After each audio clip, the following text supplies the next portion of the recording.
Absolutely no addendums ever. You deserve honesty, and that's what we run on. Together, let's drive at henna.com. Every Olympic dream starts with a first glide.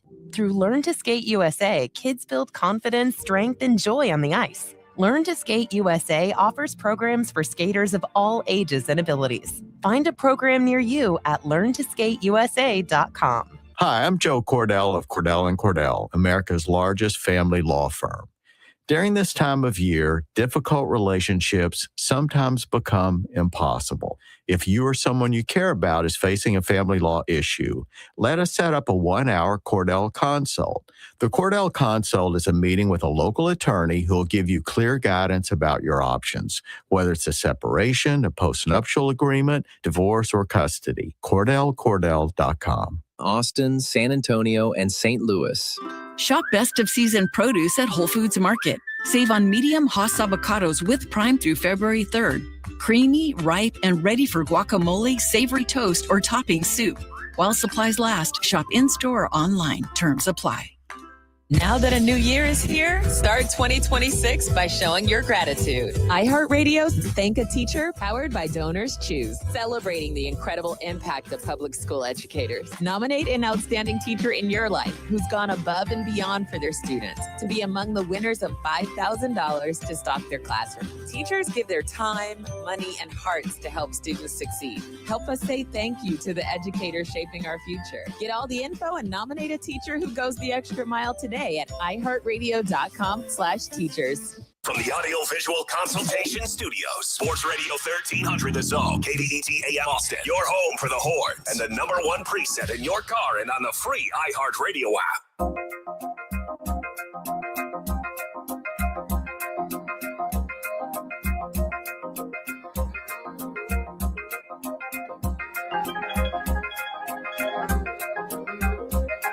He's a Texas legend, a Hall of Fame broadcaster, the voice of the Texas Longhorns, and your host of the Craig Way Show. Here he is now, Craig Way.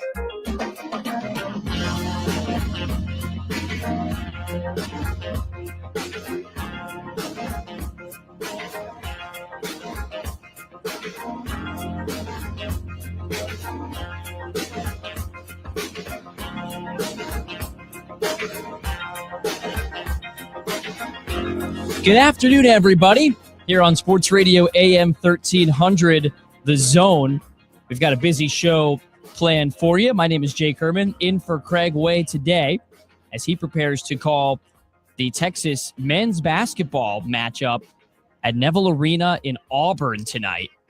Busy couple of days for Craig between the men's basketball game tonight, the women's basketball game tomorrow. Glad to have you covered here on the program, and so happy to have you with us.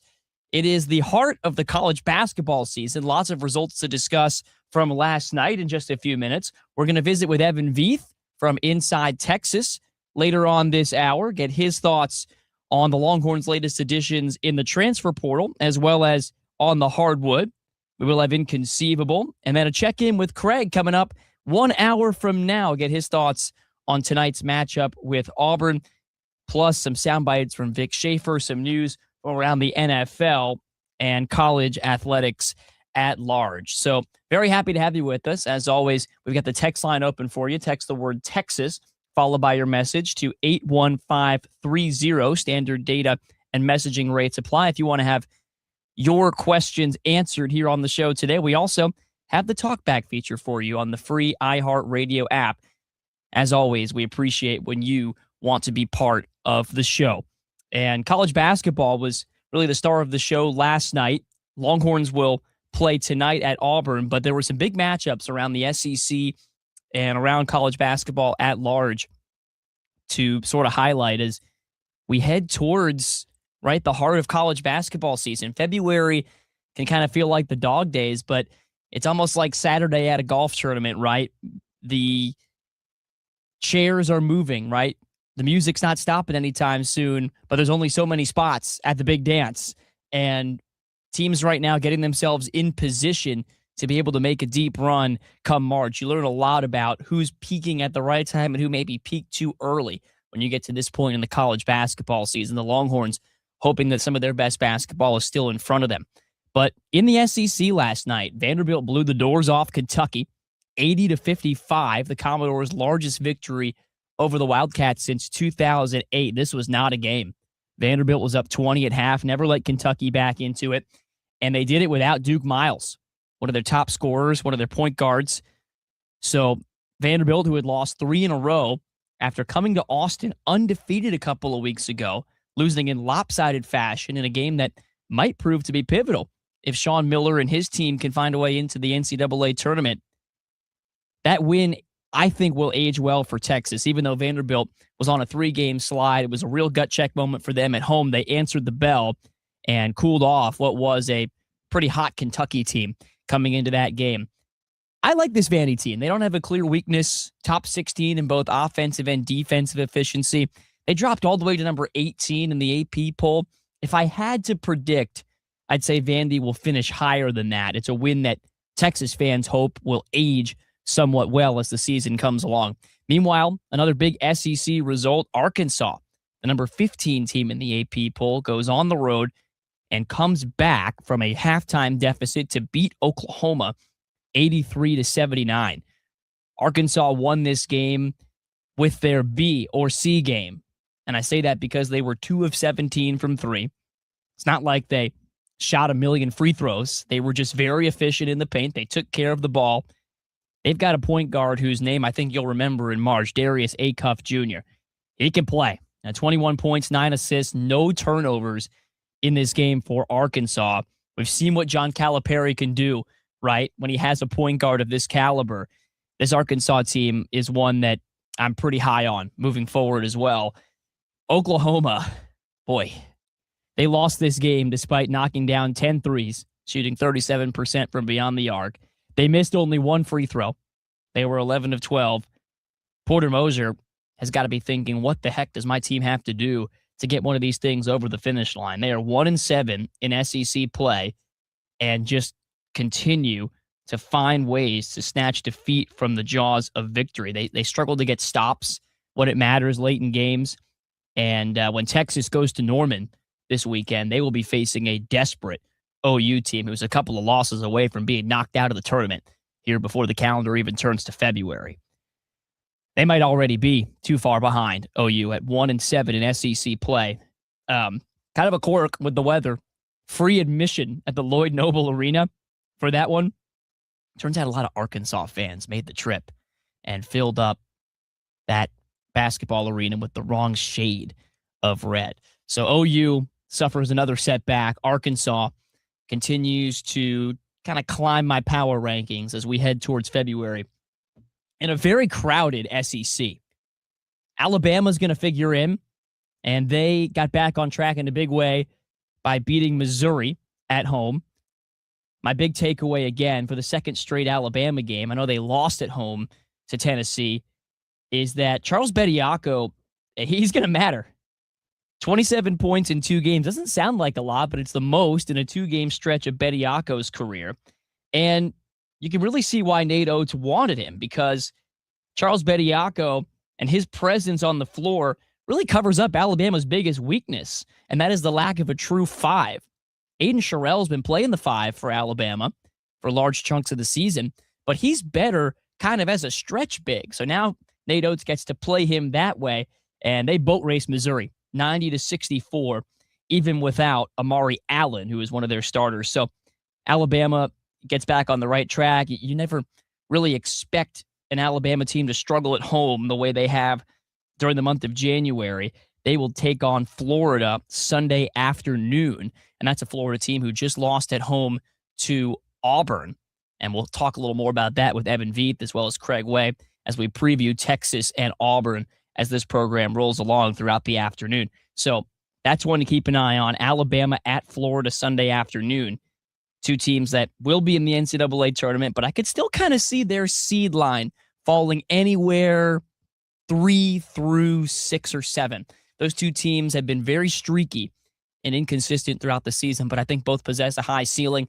Alabama certainly had their ceiling raised, pun intended, by the 7-foot Charles Bediako, and we'll hear a little update on his kind of eligibility status as we progress in the program later on today.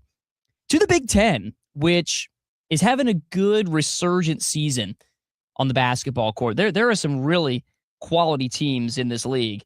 Certainly not to the level that the SEC was a year ago, or really, I think any league's going to have a hard time being what the SEC was a year ago. But the Big Ten right now, if you play on the road, there's a good chance it's a quad one game. And pretty much 3/4 of Big Ten teams are going to classify as quadrant one when you go on the road and take them on as far as net rankings are concerned. We had a big matchup in Ann Arbor last night. Number 3 Michigan taking on number 5 Nebraska. And the Wolverines came back from down 11 and eked this one out 75-72.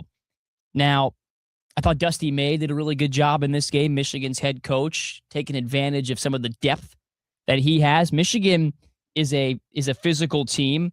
They were not able to really take care of the ball last night. So certainly that helped Nebraska build a lead early, and it's a concern I have for them moving forward. But I think Michigan is used to playing with that kind of pace. Nebraska did a good job matching it early, but it was a good game plan from Dusty May because Nebraska, a lot of tired legs late, a lot of shots missing short. When you see that late in the game, it's often a sign that your legs are gone as a team, and you can understand why. Nebraska was without 2 of its key players last night, including Rick Mast. They're 6'10", kind of stretch big in the middle. They were down 2 starters in this game and certainly put in a good effort on the road. We got a question about them on the text line yesterday, actually. Somebody asked, where is the men's basketball at Nebraska coming from? Bunch of transfers? Yeah, they are. They're kind of following that new model like we've seen across football and college basketball. Experience matters. And when you bring in a transfer that is 22, 23 years old, there's a certain element of knowing what you're getting. Not all experience is good experience, but in the case of this Nebraska team, it's a good experience right now because what they have built, again, their leading scorer is Price Sanford, who's an Iowa transfer. Their second leading scorer, Rick Mast, who didn't play last night, he started his career, played 3 years at Bradley in the Missouri Valley Conference, and they were always up there in that vaunted tournament Arch Madness. Sam Hoiberg is a fourth-year guy, a coach's son. They're relying on really a whole lot of experience. Their one impact freshman, Brayton Frager, was out last night, one of their wings who's been their third leading scorer on the season. So that certainly hurt them in the defeat. So, as far as Nebraska goes, they probably picked up a few more believers last night, even after a loss. A team that had been previously undefeated at 20-0. One of those historically great stretches as far as Nebraska basketball is concerned. I mean, it's not quite Indiana football in terms of futility among NCAA programs, but Nebraska men's basketball has not done anything of note in its history. And in fact, one of their teams that had a chance, I think, to break up that tournament drought was the 2020 team that got postponed, or the whole tournament got postponed during COVID. So it's been a lot of little short bursts of hope for Nebraska basketball. So I think as a fan base right now, they're really wrapping their arms around this team. It's one of the better stories in college basketball this year. Now, the only undefeated team left is Miami of Ohio, who's currently ranked 24th. The MAC is not a good league this year in college basketball. The underlying metrics not exactly buying this Red Hawk team as a real contender. They're down at number 80 as far as Torvik goes in terms of efficiency, but they're finding ways to win. Back-to-back overtime wins last week over Buffalo and Kent State, and last night they came back from down 4 points with under 5 minutes to go and beat UMass 86-84. So who had that on your bingo card? Miami, Ohio, coached by Travis Steele, who, remember, preceded Sean Miller at Xavier, has Miami, Ohio at 21-0. The crazy thing is they might actually have to win that conference to make the NCAA tournament, the way the net rankings have them so low at the moment. They're certainly a fun story, though, to follow as college basketball heads down the home stretch. One more game to highlight from last night. We talked about the Indiana comparison for Nebraska basketball. The Hoosiers picked up a big win on the hardwood last night. with Kurt Cignetti in the building. They took out their rivals, number 12, Purdue, by a final score of 72-67. This Indiana team, as far as the efficiency ratings go, has underachieved a little bit in terms of what they can do. They've lost a lot of close contests, mainly dropping 4 in a row in the month of January, but bouncing back with this win over Purdue certainly revives their tournament hopes. And in the Big Ten this year, remember, 3/4 of teams, if you're going on the road, it's a quad one opportunity. So a lot of runway still in front of Darian DeVries' team. Tucker DeVries was great last night in that 72-67 win. Purdue just got off to a little bit of a slow start and couldn't shoot their way back into this one. Just 12 of 33 from the outside. I don't think Purdue wants to live beyond the arc to the extent that they did last night. Braden Smith just 2 of 8 from out there. Fletcher Lawyer was a little bit off as well, only 8 points for him. So give credit to Indiana, making a big stand at home, 5-5 now in conference play. And for Matt Painter's team, when you come out slow like that on the road in a rivalry game, and I know Purdue's had their troubles in recent history trying to win at Assembly Hall. When you come out slow like that, it kind of makes me feel like your last opponent beat you twice. And now this Purdue team's lost 3 in a row. Remember, they had the loss at UCLA, a game in which, they were up 6 with 2 minutes to go. Kind of feels for Purdue, who followed it up with another late collapse against Illinois and then this really sluggish start against Indiana. Kind of feels like Purdue has let UCLA beat them 3 times, which is not typical of a Matt Painter team. I expect them to bounce back. They've got Maryland, who is the cellar dweller of the Big Ten at the moment. I guess Rutgers and Penn State, the only 2 teams below them in the standings. They've got Maryland and Oregon lined up. So look for Matt Painter and Purdue to bounce back before they take on this fun Nebraska team as the calendar turns to February. Okay, we'll turn our attention back to the Longhorns and talk with Inside Texas's Evan Vieth about the transfer portal and tonight's matchup on the hardwood. Next on Sports Radio AM 1300 The Zone.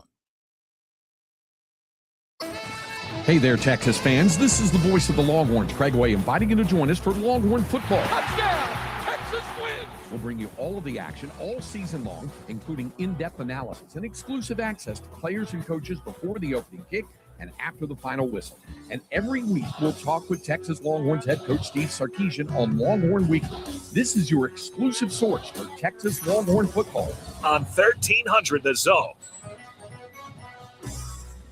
Now here's your chance to win $1,000. Just enter this nationwide keyword on our website. Bonus. That's bonus. Enter it now. AM 1300 The Zone. Is mind control real? Can you hypnotically persuade someone to buy a car, to sleep with you? What about using it to create a better you? In our new podcast, Mind Games, we're going to find out. What's something you always dreamed of doing, fantasized about doing, but haven't let yourself dare? The premise is your mind is a computer, and you just never got the manual. But once you crack the code, anything's possible. For better and for worse. Open your free iHeartRadio app, search Mind Games, and listen now. Need a reason to call Thomas J. Henry Law after a car accident? How about $1 billion? Because Thomas J. Henry Law fights even when the insurance company says your claim is worth nothing. Thomas J. Henry doesn't back down. That's how we put over $1 billion in our clients' pockets in just the last 4 years, and why we're one of the largest personal injury law firms in Texas. Car accident? Visit thomasjhenrylaw.com. Thomas J. Henry, the name you know, the firm you trust. Principal office, San Antonio. Think you know what's going to happen during the big game? Call it with DraftKings Predictions, a new app where you can predict outcomes on football's biggest games. Make real money predictions on the big game and put your money where your knowledge is. Pick a topic. Make your prediction. What will the total score be? Will the underdog cover? Which team will be lifting the trophy at the end? Then see, will your big game smarts pay off? DraftKings Predictions is new. Simple to use with big game trading available here in Texas. Download now. New DraftKings Predictions customers get up to a $75 first trade bonus with promo code AM1300. Don't just feel it. Predict it with DraftKings Predictions. The crown is yours. DraftKings Predictions is a CFTC registered introducing broker. Event contract trading involves substantial risk of loss. One per new customer. Opt-in required. Non-withdrawable predictions dollars expire in 1 year. Ends February 8th, 2026. Market availability varies. Eligibility restrictions apply. See terms at dkng.co/predictions promo. Some people just know you can save money on car insurance by checking Allstate first. Those people are probably saving a carload of cash right now. So what are you waiting for? Check Allstate first for a quote today. You're in good hands with Allstate. By texting 64,000, you agree to receive recurring automated marketing messages from IQBar. Message and data rates may apply. No purchase required. Terms apply. Available at eatiqbar.com/policy/terms of service. Hi, I'm Will, and I created IQBar to empower doers like you with clean, delicious, ultra-low sugar brain and body fuel. Our IQ Bar plant protein bars help you refuel smarter. Our IQ Mix Zero Sugar Hydration Mixes help you hydrate harder. And our IQ Joe Instant Mushroom Coffees help you caffeinate larger. All three product lines boost physical performance, but they also boost mental performance via nutrients like magnesium and lion's mane. Right now, you can try our epic IQ Bar Ultimate Sampler Pack with 9 protein bars, 8 hydration mixes, and 4 coffee sticks. Win your day with clean ingredients, amazing taste, and superior brain and body nutrition. Try IQ Bar today. Get 20% off all IQ Bar products plus free shipping when you text IQ Bar to 64,000. Text IQ Bar to 64,000 to get this exclusive radio offer. That's IQ Bar to 64,000. Find your iHeartRadio everywhere. There are hundreds of ways to experience iHeartRadio at home and on the go, beyond the iPhone and Android app, and at iHeartRadio.com. Here's another way to connect to iHeartRadio. Vizio TVs. iHeartRadio is coming into your living room on your Vizio TV. Check your TV remote for the iHeartRadio button for one-click access, or visit the Vizio SmartCast app store. And make sure you log in with your iHeartRadio account so all your favorites are there and ready for you instantly. All your music, radio stations, and favorite podcasts available for you on the biggest screen in your home. iHeartRadio and Vizio. Check it out for free now. iHeartRadio. Anywhere you want to listen, iHeartRadio is there. Burnt Orange, Bebo, and Ball. Craig Way is talking it all. Now back to the Craig Way Show on 1300 The Zone.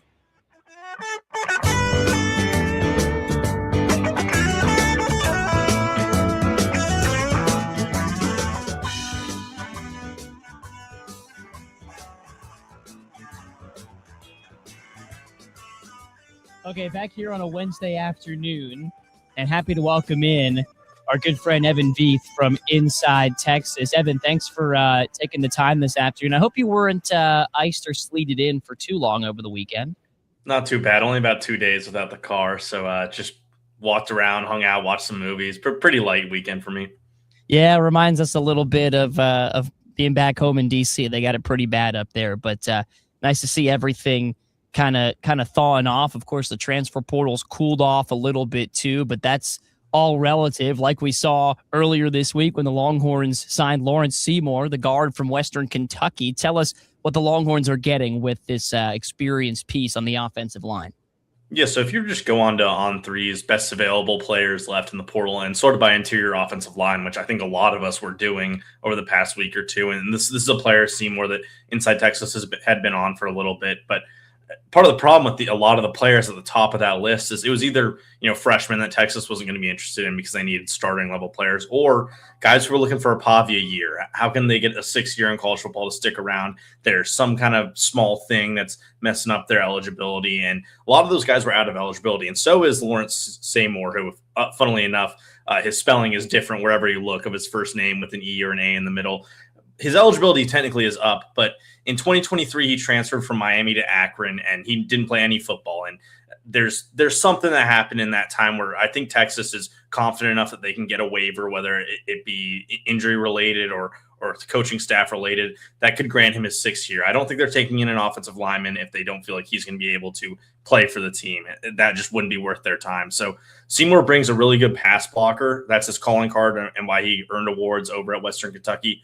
was a top, I think, 250 recruit at Miami some time ago, same class as Xavier Worthy and Caleb Williams in 2021. So you're talking about a guy that brings a ton of experience, I believe over 1,400 snaps in college football. And that's all Texas needed. And it felt like it took too long to get there, but they finally found just a guard who played a lot of football and sets the floor for this team. You don't need to project with Seymour. He's an immediate starter, can play on the left or the right for whichever one Brandon Baker is going to be more comfortable at. And now you have a full offensive line, and that's all fans have been asking for a few weeks now. But it's good that they got a guy who both looks to be a good player.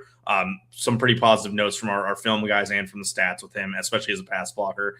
And that just got done. And I think fans are a lot happy with how this offense looks, knowing that, hey, we have a plug-and-play guard and then a guard who we feel good about, even though he's coming over from tackle. And clearly Texas feels good about the legal situation. I mean, let me ask you this. It might be a dumb question, but maybe not, based on what we see around college athletics right now. Say that this eligibility waiver doesn't come through the way Texas thinks. What is stopping him from just playing? Would Texas then follow an avenue through the courts? What would be next if that was the case?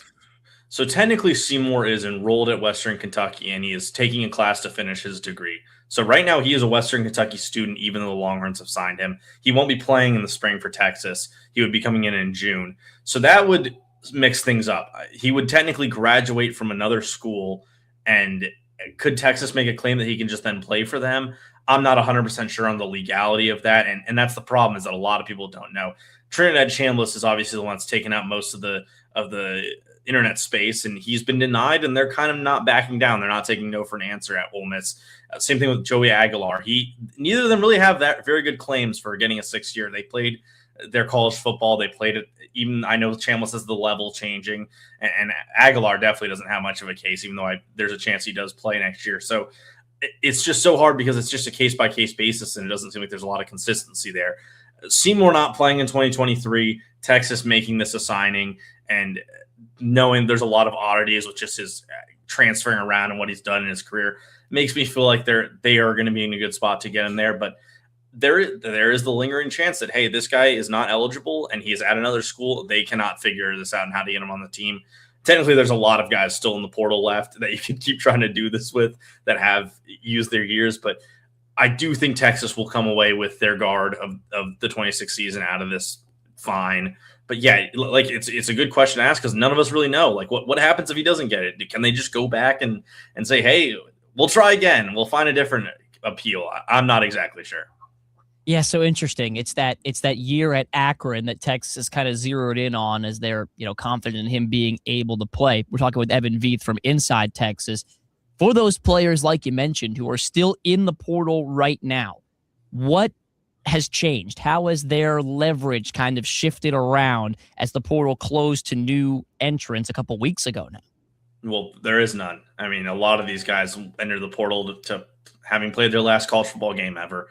The nice thing about this 105-man roster extension is Texas is already at 87, where they're at right now, and there's teams can keep adding as long as we're through spring practices and things like that.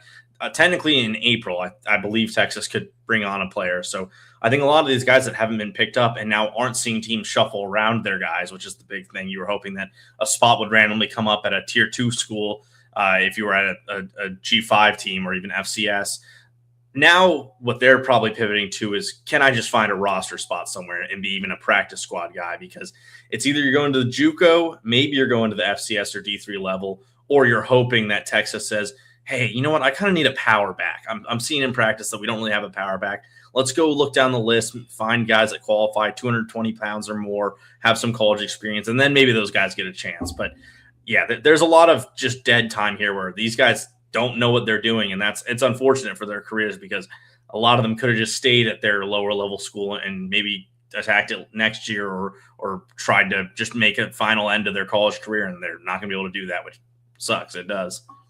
Yeah, certainly does. And, especially for those who maybe entered the portal on advice that wasn't the greatest. It's hard to know, though, what the right move is in this landscape. I mean, when you look at now, the 10,000-foot overhead view, where do you feel like this roster got stronger? Do you feel like there are still any clear needs or question marks that haven't been addressed? Yeah, I think any needs will be luxury or at least for depth. this team had a lot of truly negative last year, which I don't think Texas fans are very accustomed to the past 2 seasons.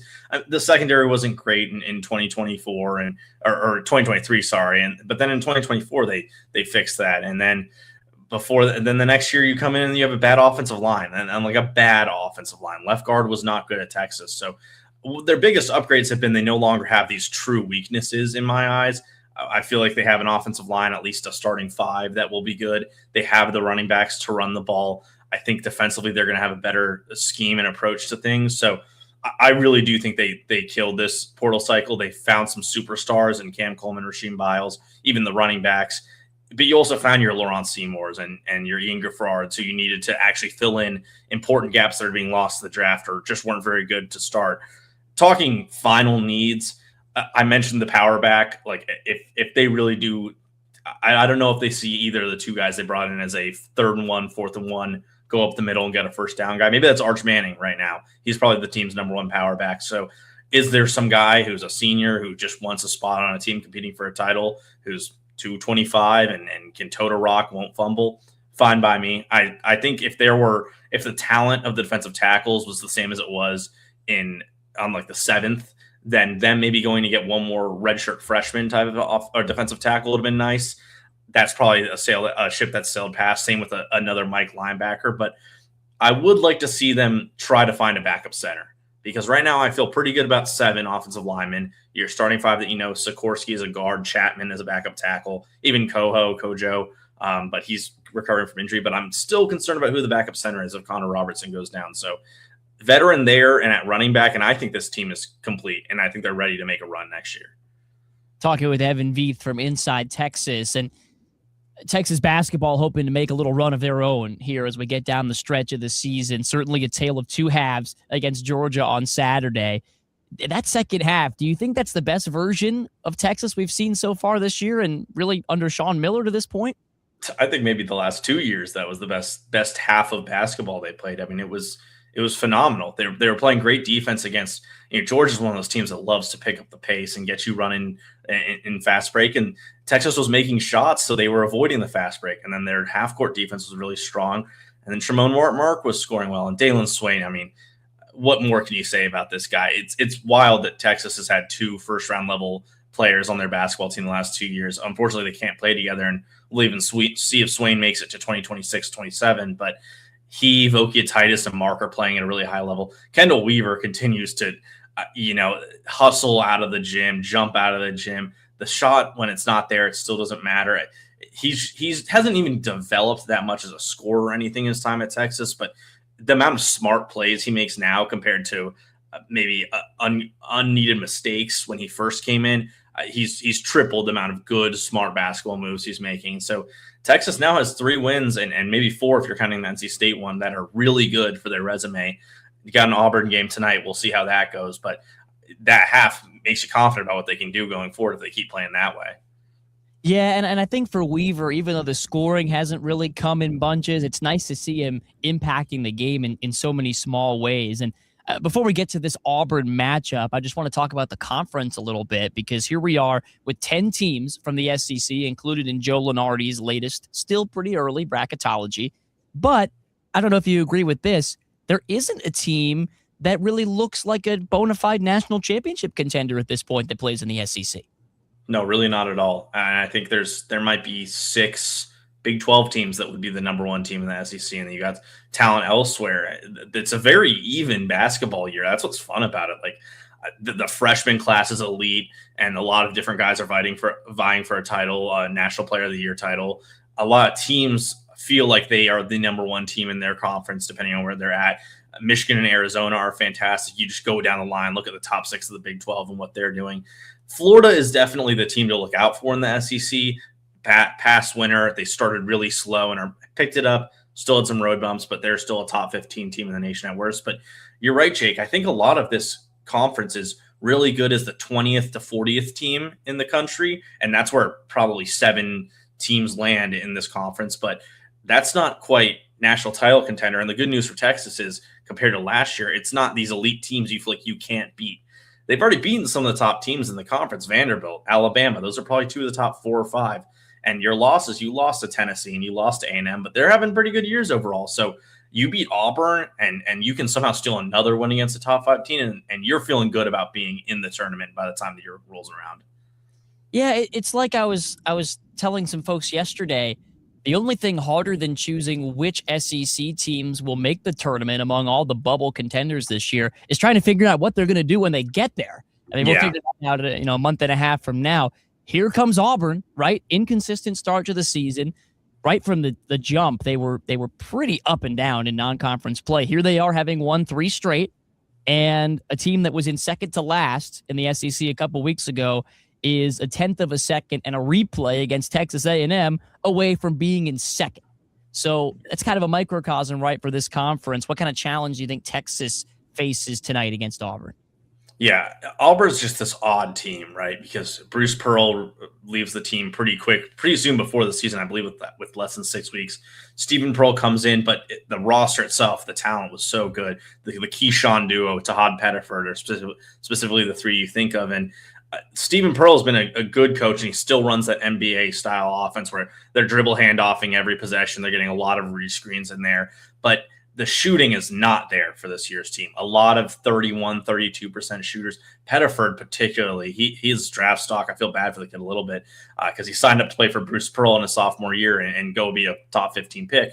He'd be lucky to get drafted in the first half of the second round with how he's playing right now. So he's been a really streaky scorer who hasn't been on a good streak. Problem with that is that can come out of nowhere. That can start tonight, 30 points out of nowhere. And you still have Keyshawn Murphy and Keyshawn Hall, and they're 2 of the best players, and they have one of the best scorers in the SEC, at least, with them. So if their 3-point shooting is on, that's where they're really they can surprise you. But mostly they are a team that wants to attack the basket, get easy buckets under the rim, and then play solid defense. So Texas, it's funnel them inside, but have the people in there to alter shots. Let them miss threes that are slightly contested, and get back to running in transition, because when Swain and Mark are going, that's been a big key for them recently. Yeah, the Longhorns, right? I feel like when you're not a deep team, and this Texas team isn't, you need to rely on everybody, right? And in the wins, we've seen a lot of balance. Do you think the Longhorns have a player who you can pinpoint right now as the most important on this team? Yeah, I think when you're talking about most impact is still Dalen Swain. He's the best player. There's a reason he leads in the 4 of the 5 major stats, but a lot of times it feels like Texas is living and dying with Jordan Pope. What is he giving you? How does that impact the game you're playing? I mean, you look at some of the losses they've had, and against Tennessee, he went for 0. And Mississippi State, he was pretty noticeably not a big factor. Against Kentucky, he wasn't, but he had an efficient game against Georgia. He was really good against Alabama, probably the best player on the team against Alabama. Yeah, I felt like he stole that game. Yeah, for sure. And that was his win as a Longhorn, probably a signature game for him when you think about his Longhorn career. So Texas has a top 3 players before him that are really good. And then after him, you go, what are we going to get from Heidi, Wilcher, Weaver, Traore? That's a question mark of a group. So can that 4th guy be really good for Texas in each game? If Pope's going to be a 28-point scorer, then you feel like you're going to win any game that happens. But if he's going to be back to being 5, then look out. Then your offense starts to look real bad, and the spacing list starts to look real bad when you're going against a good SEC team. And then there's Voka Titus, so I think Sean Miller might argue is the most important player, because he just changes the entire team when he's able to stay out there on the floor, defend without fouling like he did in the second half against Georgia.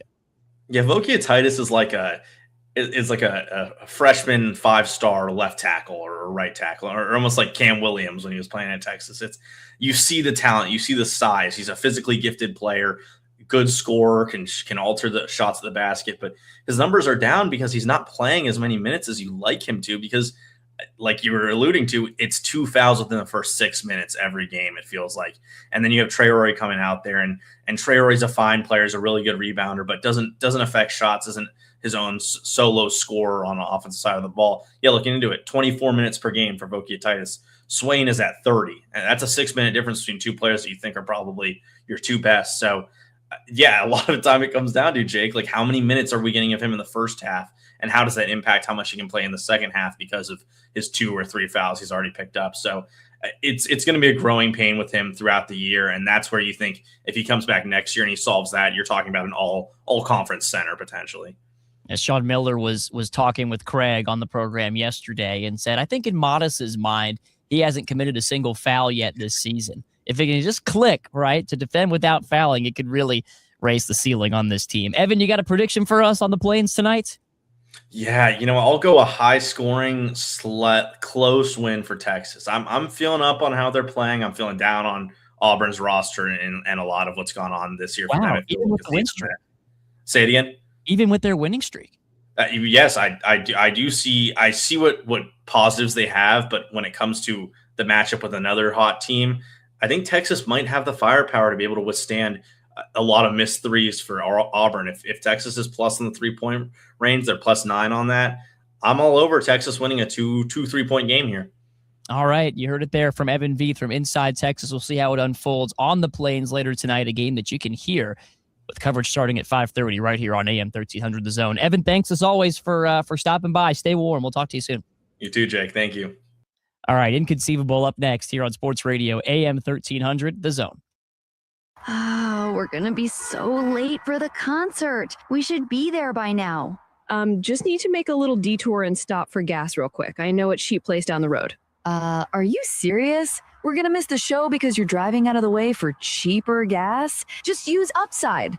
What's Upside? Upside is great. It's a free app that gets you cash back when you buy gas. Wait, you mean I can get money back just for buying gas? Really?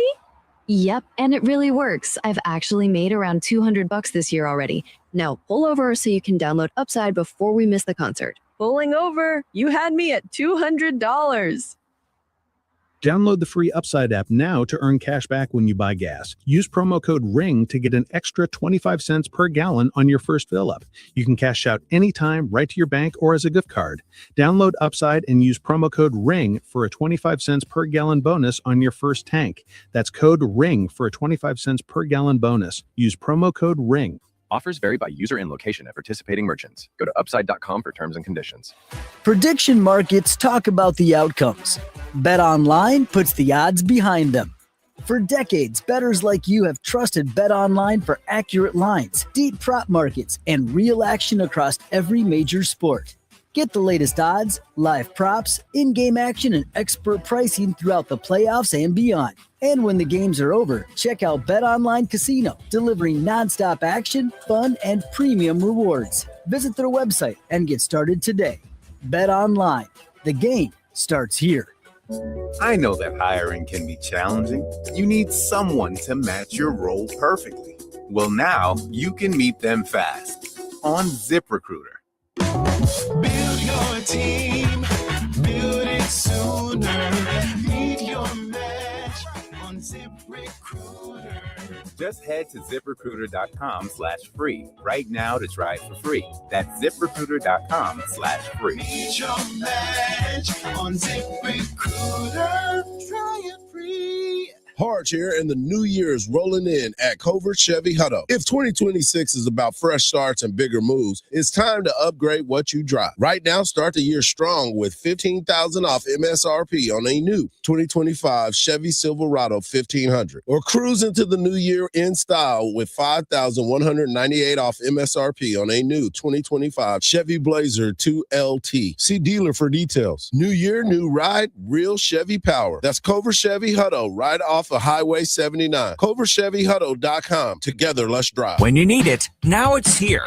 A dedicated express connection between Austin and Cedar Park with the opening of the northbound 183 express lanes between Burnett Road and SH 45 North with limited entrances and exits designed for a reliable, uninterrupted drive. The opening of the northbound direct connector will follow in a few weeks. So slow down and watch for new entrance and exit opportunities. See how it all works at 183north.com.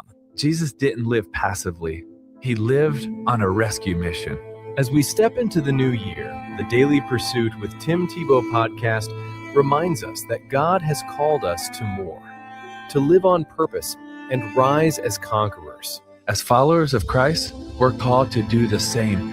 Because discipline may be painful in the moment, but it produces a harvest of righteousness and peace. Open your free iHeartRadio app, Search The Daily Pursuit with Tim Tebow and listen now. You guys just didn't want it bad enough. That should have been an easy win. What were you doing out there? You got to hustle. You could have made that play if you'd been open.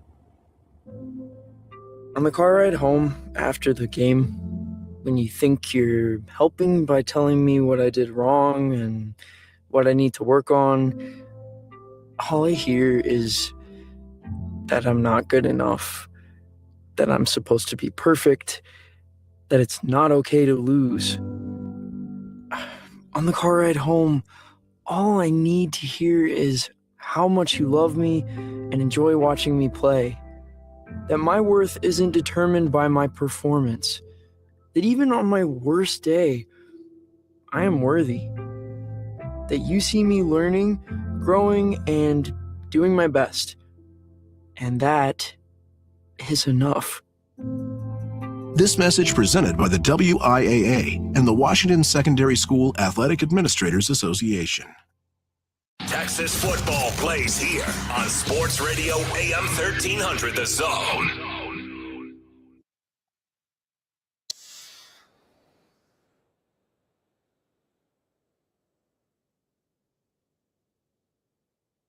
Okay, inconceivable means some real oddities here on a Wednesday afternoon on the program.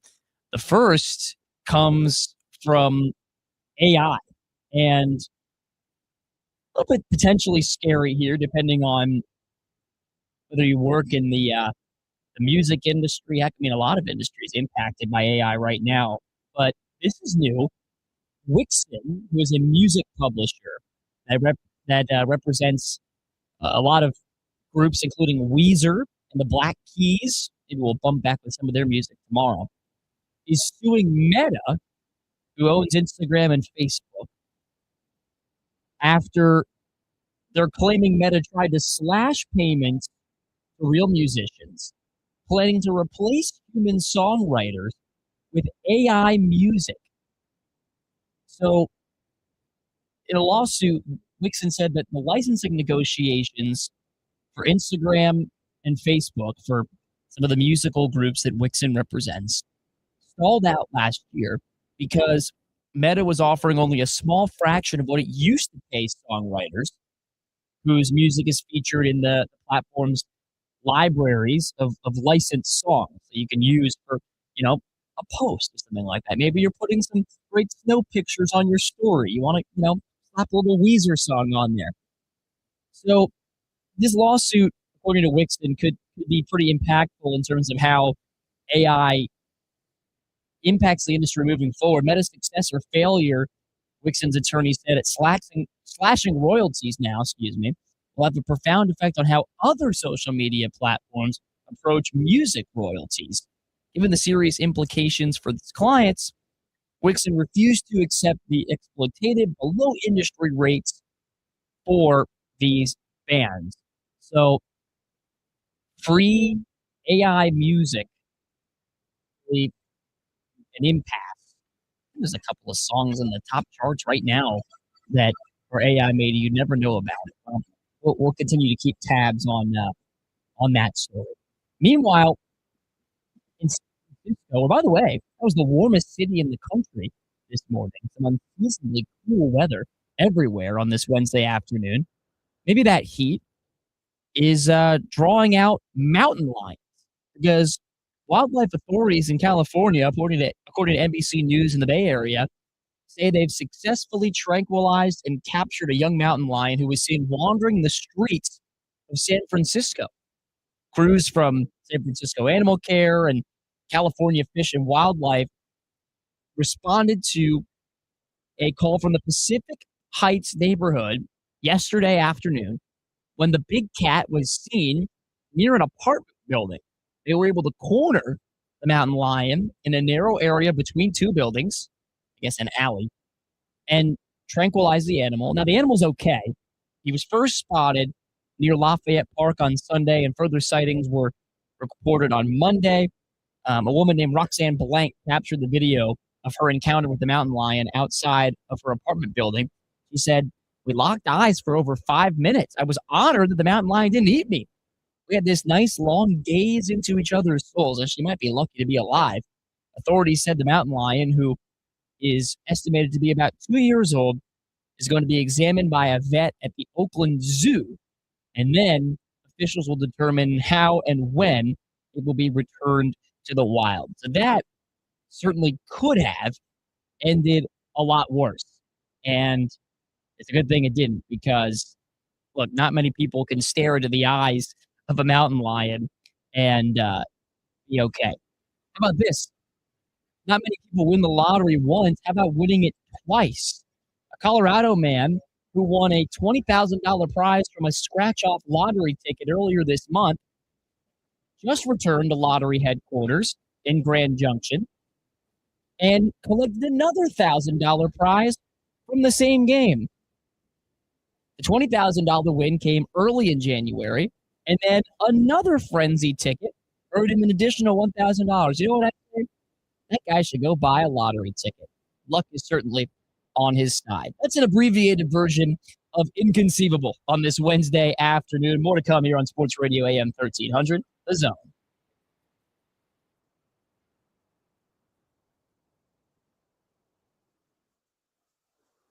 Attention Texas drivers. My Plates has a stunning range of premium embossed license plates. Whether you love the modern look of carbon fiber or the retro black and white design, there's something for everyone. Texans are loving My Plates' new embossed plates with a great choice of designs. Black and gold, black and yellow, and even the Lone Star flag. Don't miss out on this chance to personalize your ride with up to 7 letters. Head to myplates.com now and start your embossed order. That's myplates.com. Customization you can feel and see. February 1st, it's a Spurs on Sesame Street game presented by HEB.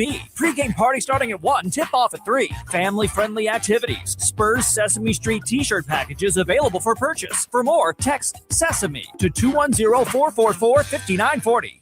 This is Jim. Hello. Jim started advertising with iHeartRadio way back in April. And now, I have customers out the door. and this is Sarah. Hi. She started putting a portion of her marketing dollars in podcasting back in June. Business is booming. That's why I'm working on a Saturday. Want to be like Jim and Sarah? It's easy. All you have to do is own or manage a business and reach out to iHeart. Get started today at 844-844-iHeart or iHeartAdvertising.com. Hear that? That's what having fewer hot flashes and night sweats can sound like. Veoza is the #1 prescribed hormone-free treatment FDA approved for moderate to severe vasomotor symptoms, also known as hot flashes and night sweats due to menopause. Veoza can cause serious side effects, including liver problems. Your doctor will do blood tests before and during treatment. Stop Veoza and call your doctor if you have symptoms of liver problems, such as feeling more tired than usual, decreased appetite, nausea, vomiting, itching, yellowing of the eyes or skin, pale stool, dark urine, or stomach pain. Don't use Veoza if you have cirrhosis, severe kidney problems, kidney failure, or take CYP1A2 inhibitors. Ask your doctor about Veoza. To learn more, call 1-866-239-1637 or go to Veoza.com. That's VEOZAH.com. Starting stronger starts at AutoZone, where they've got battery solutions in the form of free battery testing, free battery charging, and replacement. Batteries that fit your needs. That's what makes them America's #1 battery destination. Get in the zone. AutoZone. iHeart is America's #1 podcast network. Open the free iHeart app and explore podcasts like this. Just before midnight on Saturday, February 19th, 2005, Danielle Imbo and her friend Richard Patron left a crowded Philadelphia bar. The two 30-somethings planned to walk to Richard's truck and drive home, but they never made it. It does not make sense. It's like they literally vanished. The two were never seen again. Not just them, but a truck disappeared into the ether. Was it an accident, or were they murdered? No one had a motive to kill them. Those same questions frustrated law enforcement. The FBI called it murder for hire. Who killed these two individuals and how did they get rid of them? Both of them weren't the target. One of them was the target. The other one was wrong place, wrong time. But which victim was the intended target and why? It was definitely murder for hire for Danielle, not for Richard. You're right, it could be. But it also could be something your son did too. No one was looking to kill Richard. No one. He's your son. And in your eyes, he's innocent. But in my eyes, he's just some guy my sister was with. Fingers were pointed, allegations were made, and lines were drawn. That drove the wedge between the families. What happened to Danielle and Richard? I think that whatever happened to my dad and Danielle was planned and orchestrated and thought out. I'm Andrea Gunning. In this series, I dig into my own investigation to find answers for the families and get justice for Richard and Danielle. I just want some peace for my sister's soul, and I want some peace for my mother. Listen on America's #1 podcast network, iHeart. Open your free iHeart app and listen now. We all use AI, but here, it never pretends it's real. AM 1300 The Zone. Guaranteed human.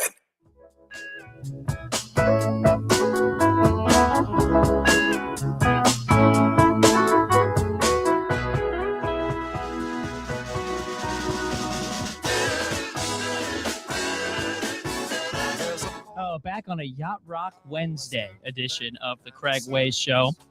Of course, Craig, a much more knowledgeable Yacht Rock fan than I am, and we're going to visit with him at the start of the 3 o'clock hour in just a couple of moments. Mentioned that Nebraska, right, picked up more believers after their loss to Michigan last night than they had maybe before. Turns out the odds from those who specialize in those type of things are back in the consensus up on that. Before losing to Michigan, Nebraska was listed at 7.5 to 1 plus 750 to reach the Final Four. And now those odds are down to 5 to 1. The only teams with better odds than Nebraska. The Final Four. Mind you, Nebraska never done anything close to that in their program's history. Florida has the same odds at 5 to 1. Purdue at 4.5 to 1. Illinois, Gonzaga, and Iowa State around 3 to 1. UConn at plus 250. Houston, Kelvin Sampson's team at plus 230, despite a loss to Texas Tech last weekend. Duke at plus 150. They trounced Louisville last night. Michigan at plus 110, and then Arizona, the number 1 team in the AP poll, and the odds-on favorite to reach the Final Four at minus 120. Much more to come on the Craig Way Show. We're going to visit with Craig and his thoughts on tonight's matchup at Neville Arena in Auburn, Alabama. Plus, some news on the NFL's latest hirings and firings, and sound bites from a spirited media availability with Vic Schaefer yesterday. Stick with us on AM 1300 The Zone and free on the iHeart Radio app for hour number 2 coming your way next.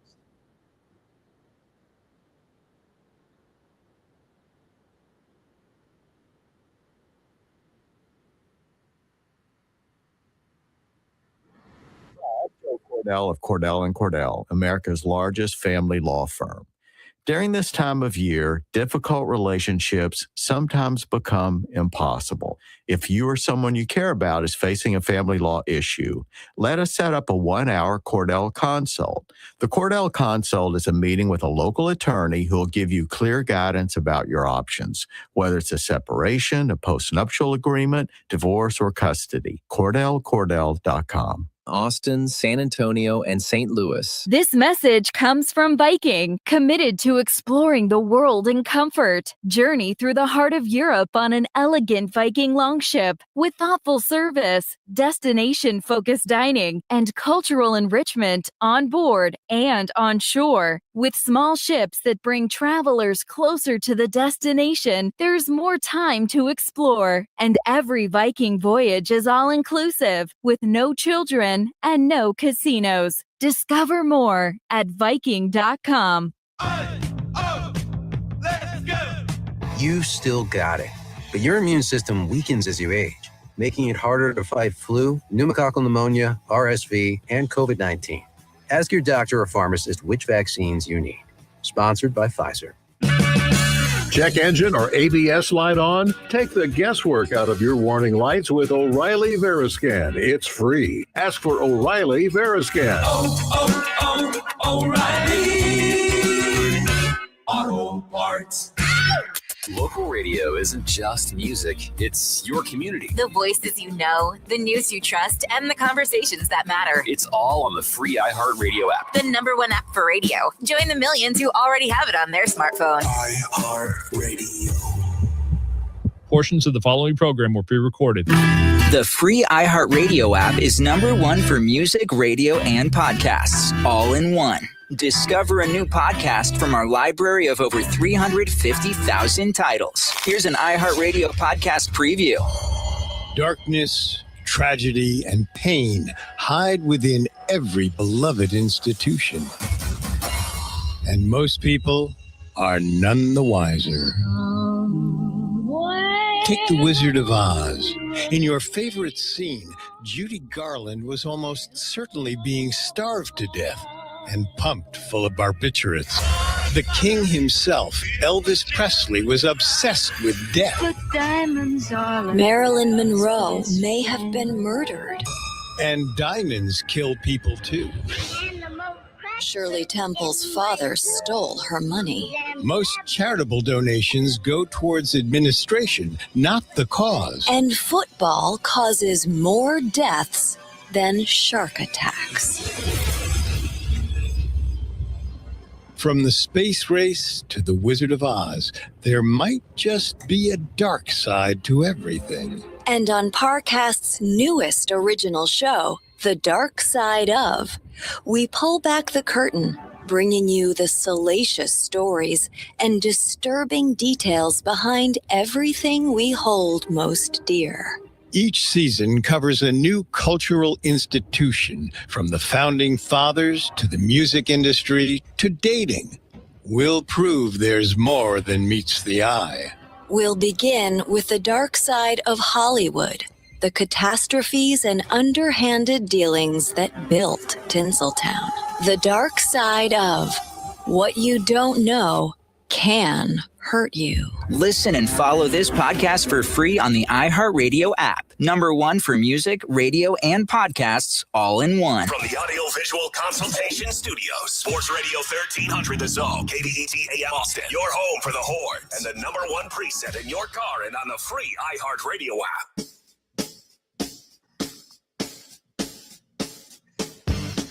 He's a Texas legend, a Hall of Fame broadcaster, the voice of the Texas Longhorns, and your host of the Craig Way Show. Here he is now, Craig Way.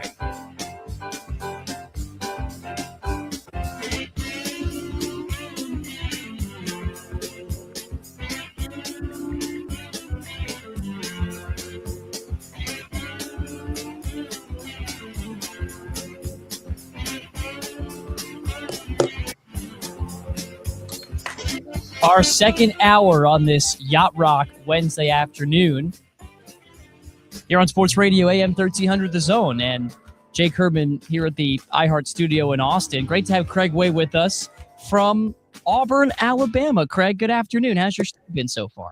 Not bad. Weather's pretty decent. It's kind of a lot like it is there. High in the mid to upper 40s and sunny and stuff like that. So not bad. Of course, basketball is played indoors for the most part, unless you're the Harlem Globetrotters and they have the occasional outdoor game. But it'll be inside of Neville Arena tonight, but pleasant conditions outside today. Will this be your first trip to Neville Arena? Did you do the women's game last year? Roger did the women's game last year because there was a men's game going on. No, there wasn't. I started to say simultaneously. We had a Longhorn Weekly show when we were doing the show live from Pluckers in those days. So I had a coach's show that night. So Roger did the game. It's my first time. Got a chance to walk in it last night while the team was practicing, post a little Instagram video of the workouts. It's a nice arena when it's completely full, as it will be tonight. Including they have like club and suite seating up above, just one lower tier, similar in that respect to Moody Center, but a little bit smaller because when it's completely full, then it's about 9,500. But it'll be loud, it'll be noisy. It's a very nice building.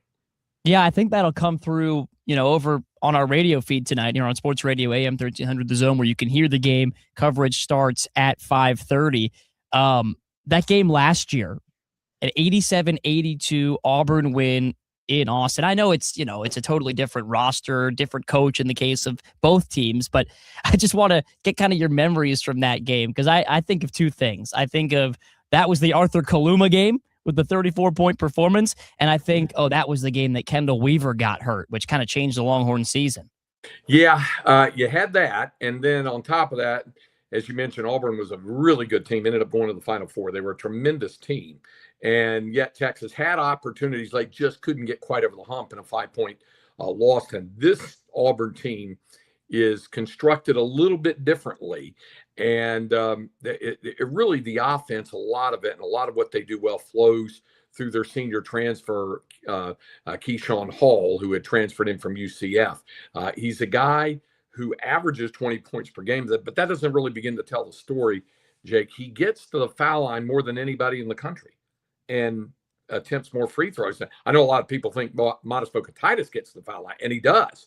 This guy even gets there more often. In their win over Florida last Saturday, I believe he scored the first 10 points, and one was an and one on a three, and then he had a regular and one, and then he had a couple of buckets.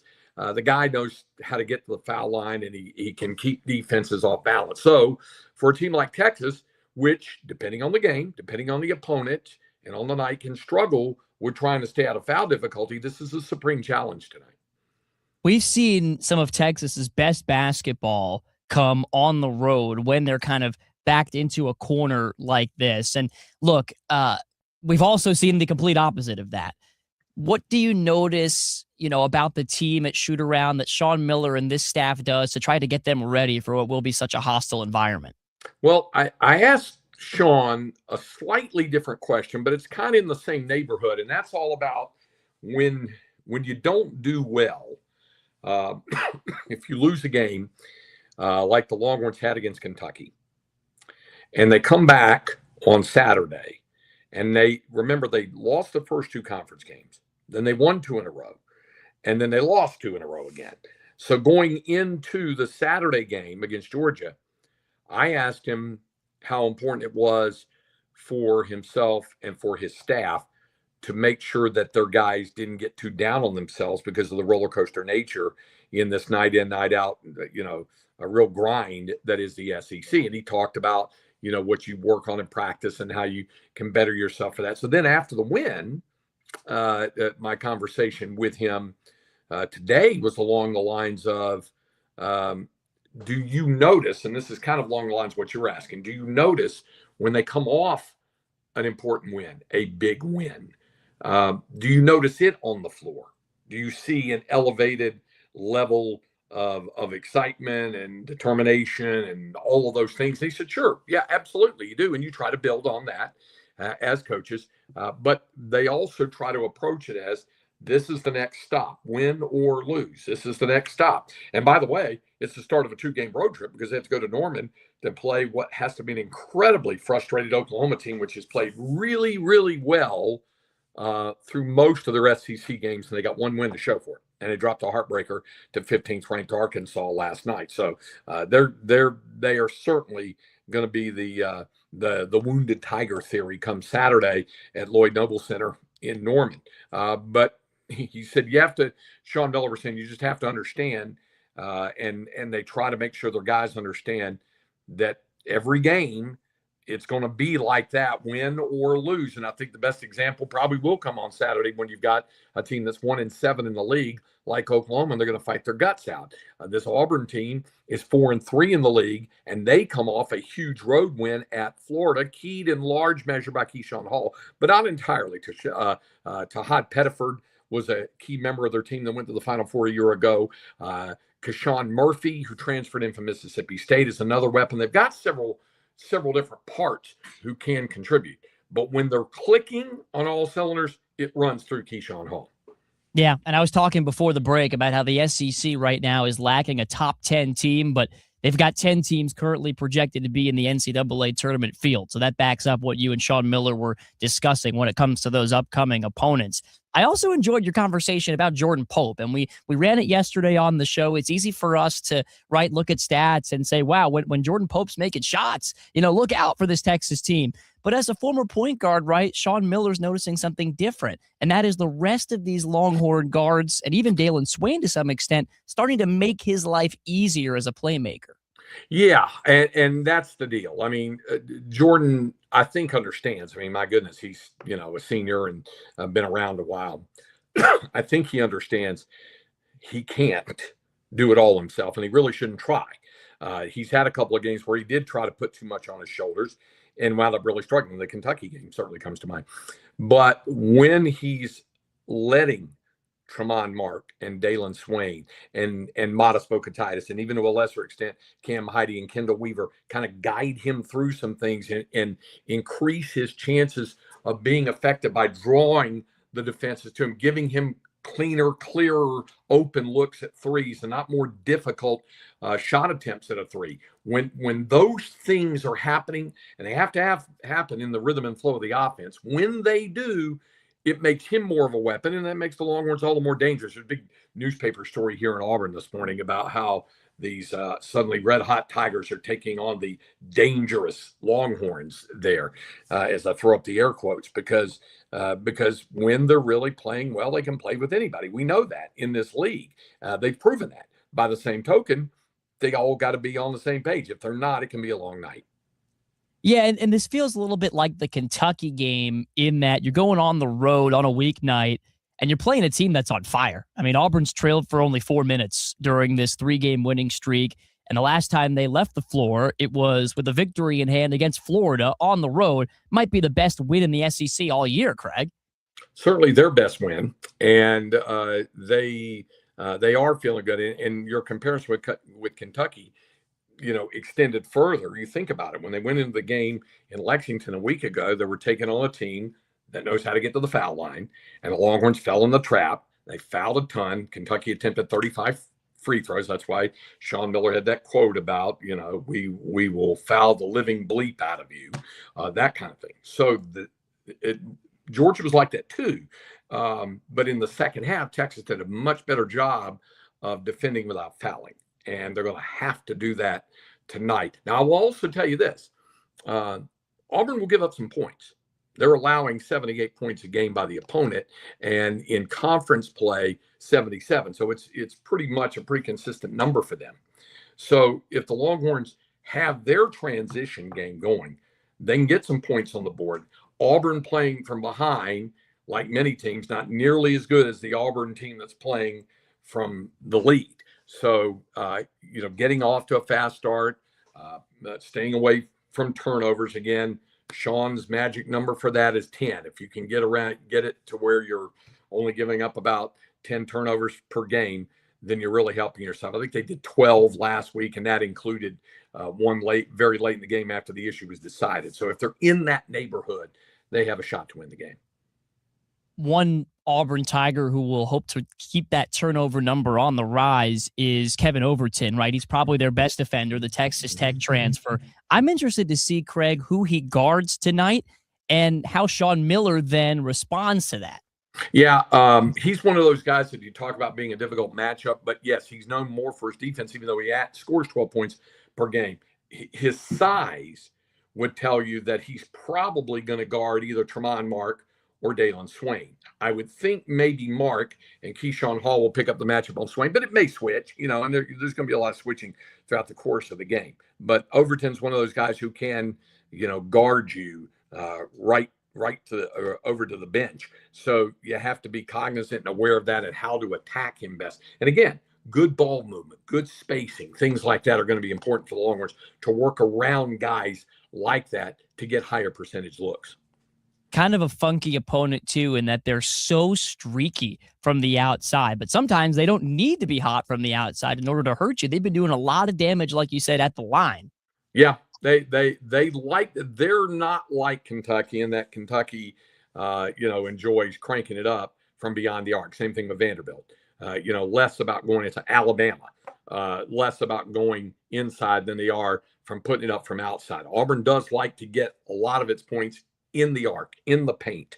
And that's where the challenge comes in for Modest Fokatitis, Lucina Traore, Dalen Swain. I think Swain, at least initially, will draw the defensive assignment on Keyshawn Hall. So the way Hall starts games with his aggressive nature really puts the emphasis and the onus on Dalen not to get himself into quick foul difficulty. Yeah, and the same goes for Modest Fokatitis. I got a kick out of Sean Miller's comment that if you ask Modest, he hadn't committed any fouls yet this season. Of course, he was, putting that in air quotes, but I think it's huge for him to stay on the floor because like we saw in the second half against Georgia, the best version of this Longhorns team runs a lot through Fokatitis. He had 2 fouls called on him in the first 3.5 minutes on Saturday by a real veteran official. Don Daly's been around a long, long time. And they were incredulous, especially on the second foul. So he had to sit for a while. Sean brought him out in spots at various points, mainly on the offensive end, late in the first half, but didn't turn him loose until the second half. And he did not commit his third foul until I think there was under 3 minutes to go in the game. So again, that's the discipline of what you have to do. And what I'm curious to see is there's a very fine line between how you defend a team that's really good at drawing fouls without fouling them, yet be able to be effective defensively and not let it be matador defense where they're driving in to the bucket. So that's where that gray area is. That's what the Longhorns have to find tonight. Yeah, it's all about finding that fine line. Well, another new road environment, right, to add to your long list. I know it can get kind of hostile in there. I hope it's a good call, and I hope the Longhorns are able to come out and handle it. It'll be quite noisy. This will be a little different than a lot of the places where we've been. We'll actually be beside the bench where we were almost every game in the past. I think there's 5 arenas in the SEC right now, anyway, this year, where you're either right beside the bench or second row, like Tennessee and Ole Miss, second row right behind the bench. Everything else is upstairs, like it is for us at Moody on home games now, because of the added seating that's going on for alumni and donors and things like that. So I'll be able to hear a lot of it up close right beside the Texas bench tonight. Yeah, I mean, do you feel like that has a big impact on the way you call a game? No. I have to call it as I see it, but I will tell you this, to your point, it gives me a better opportunity if Sean Miller is questioning a call or a player or something like that. And a lot of times I can hear the official explain it a little better when he's that close over to the bench. So it does give me, say a little more background and a little more depth of knowledge on that. But if I see a guy call a foul that I really wonder about it, I'm going to really wonder about it, whether I'm sitting 100 feet from the floor or right beside the bench. And I'm sure your broadcast partner, Eddie Orm, will wonder about it too. As he always does. He'll do it for sure. Craig, thanks so much for taking the time to visit with us. And we'll catch up tomorrow as you go, from one vaunted SEC venue to another to call the women's game tomorrow. Yeah, it'll be the late night drive tonight from here in Auburn down to Gainesville, Florida. And I'll be with the Texas women tomorrow night as they take on the Florida Gators. We'll look forward to it. Looking forward to it. Thanks, Craig. Thank you, Jake. All right, when we come back, we will shift gears and talk a little women's basketball. Some sound bites from Texas women's basketball head coach Vic Schaefer coming up on Sports Radio AM 1300 The Zone. Wake up with Harge and Henry in the morning kickoff. Why is your mouth overloading your hummingbird rear end? That's what it is. Say that again. Huh? His hummingbird mouth was overloading his rear end. What? You made fun of me for making up stuff this morning. No. You gotta come. Hey, that's East Texas, baby. That's East Texas. Big Texas. Weekdays at 7. Now here's your chance to win $1,000. Just enter this nationwide keyword on our website. Pay. That's pay. Enter it now. AM 1300 The Zone. Hennion and Walsh was made for people like you. People who value speaking to the right people at the right time. That's why we answer the phone ourselves, to understand you and help you invest for the life you want, because you've earned it. We're Hennion and Walsh, and a human connection. Get a second opinion. Call 800-279-5279 or find us online. Investing involves risk, including the possible loss of principal. Advisory services provided by Henning & Walsh Asset Management. Securities offered by Henning & Walsh Inc. Member FINRA SIPC. Is mind control real? Can you hypnotically persuade someone to buy a car, to sleep with you? What about using it to create a better you? In our new podcast, Mind Games, we're going to find out. What's something you always dreamed of doing, fantasized about doing, but haven't let yourself dare? The premise is your mind is a computer, and you just never got the manual. But once you crack the code, anything's possible. For better and for worse. Open your free iHeartRadio app, search Mind Games, and listen now. Every Olympic dream starts with a first glide. Through Learn to Skate USA, kids build confidence, strength, and joy on the ice. Learn to Skate USA offers programs for skaters of all ages and abilities. Find a program near you at learntosskateusa.com. Searching online for a car? When you call that dealership, your first question should be, are there any extra costs to the price on your website? At Henna Chevrolet, our answer will always be no. Their answer, you don't want to know. Shop surprise fee free with Henna, where the price you see is the price you get. Absolutely no addendums ever. You deserve honesty, and that's what we run on. Together, let's drive at henna.com. You know that feeling when you're watching a game and you feel like you already know the script? You can now turn that ball knowledge into real money on Better, and they pay you better for being right more than any other fantasy app out there. LeBron over 30 points, Mahomes under 250 yards. Just pick more or less on your favorite player's stats. Someone turned $100 into $200,000 and another hit $100K on just 4 picks. And Better has paid out over $250 million in winnings. Download Better Picks and turn your sports instincts into real money. Sports just got better with Better. Must be 21 or older in a jurisdiction where Better Picks operates. Terms and conditions apply. Texting 64,000. You agree to receive recurring automated marketing messages from IQ Bar. Message and data rates may apply. No purchase required. Terms apply. Available at 8iqbar.com/policy/terms of service. Hi, I'm Will, and I created IQ Bar to empower doers like you with clean, delicious, ultra low sugar brain and body fuel. Our IQ Bar plant protein bars help you refuel smarter. Our IQ Mix Zero Sugar Hydration Mixes help you hydrate harder. And our IQ Joe Instant Mushroom Coffees help you caffeinate larger. All 3 product lines boost physical performance, but they also boost mental performance via nutrients like magnesium and lion's mane. Right now, you can try our epic IQ Bar Ultimate Sampler Pack with 9 protein bars, 8 hydration mixes, and 4 coffee sticks. Win your day with clean ingredients, amazing taste, and superior brain and body nutrition. Try IQ Bar today. Get 20% off all IQ Bar products plus free shipping when you text IQ Bar to 64,000. Text IQ Bar to 64,000 to get this exclusive radio offer. That's IQ Bar to 64,000. iHeart is America's #1 podcast network. Open the free iHeart app and explore podcasts like this. A quiet residential neighborhood erupts in chaos. Carmine Galante, the feared boss of the Bonanno crime family, lies dead, his cigar still clutched between his teeth. Masked men walked into Joe and Mary's luncheonette in Brooklyn today and gunned down Carmine Galante, a man believed to be the most powerful mafia chieftain in the country. The execution sent shockwaves through the criminal underworld and set the stage for one of the most pivotal criminal cases in New York City history. From the minds behind the acclaimed television series comes Law and Order: Criminal Justice System. This isn't a scripted drama. These are real stories told by the people who have lived them. My father should have been a dead man. For decades, the mafia had New York City in a stranglehold, with law enforcement seemingly powerless to intervene. But the murder of Carmine Galante marked the beginning of the end. Discover how a group of young prosecutors took on the mafia, and with the help of law enforcement, brought down its most powerful figures.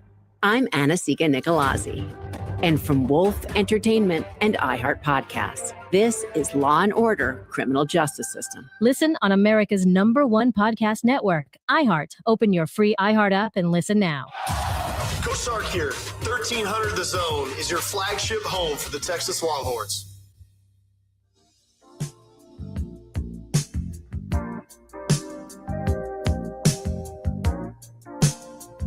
Welcome back to the Craig Way Show and the voice of the Longhorns, Craig Way. Follow Craig on social media at Horn Voice.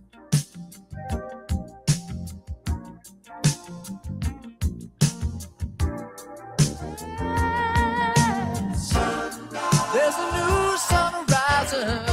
I can see a new horizon that will keep you realizing you're the biggest part of me. Need your love and here beside me. Need you close enough to guide me. I've been hoping you would find me. You're the biggest part of me. Little ambrosia for you on a Yacht Rock Wednesday. And it's nice to see the sun rising after a gloomy, icy, thunder-sleety few days here in Austin, Texas. Thank you to the voice of the Longhorns, Craig Way, making time out of his doubleheader here these next couple days. He'll be, like you said, driving to Gainesville overnight and on the call for Texas women's basketball, who plays for the first time since last Sunday. It'll be an 11-day layoff, and that'll be I believe a 6 o'clock tip-off against Florida right here on AM 1300 The Zone tomorrow night. And the Gators come into that game at 13-9 overall, 1-6 in SEC play. Liv McGill, a terrific scorer and distributor of the basketball, is certainly the key player that Texas will have to slow down in that one. That one victory for Florida did come against Missouri last Sunday, and their last game was a loss to LSU on Monday afternoon. So Vic Schaefer, whose team is certainly trying to pick up steam again after dropping those back-to-back road games, that brutal stretch of schedule at LSU and then at South Carolina. 2 losses by a combined 8 points. They were able to bounce back and take care of Texas A&M with a big second half to separate 80-35 way back when they last played 10 days ago now. Here were his opening thoughts in his Zoom session with the media that happened yesterday, and kind of gives his state of where he feels like the team is at the moment and what the last few days have looked like, as the Longhorns, remember, had a game postponed against Arkansas. They were supposed to play in Fayetteville last Sunday. That game has now been moved to February 19th. He'll address that here as well. Back at it today, practice today. Kids are in the gym right now, got up early, got in here early to get some shots up. They'll have weights, and then we'll get in practice this morning. So hopefully be able to get out of here tomorrow to head to Florida. Been a while since we played.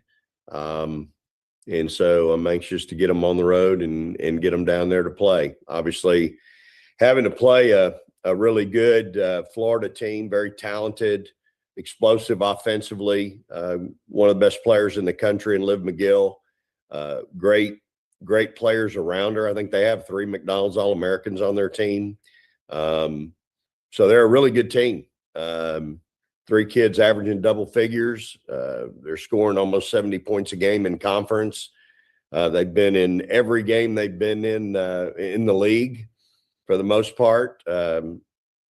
Last night got away from them in the fourth quarter, but at LSU, but every other game they've been right there till the very end. And so we're going to have to play really well, but going to go against one of the best players in the country in McGill. She really makes them go.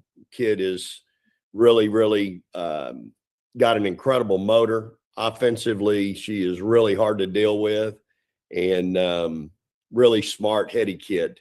Makes everybody around her better. That's what a great player does. It's not just their skill set, but it's what they do on the rest of their teammates. And she really, to me, exudes being a great player because she makes everybody around her better. And so we're going to have to do a great job defensively, and then offensively, the same old thing. We've got to take care of the ball.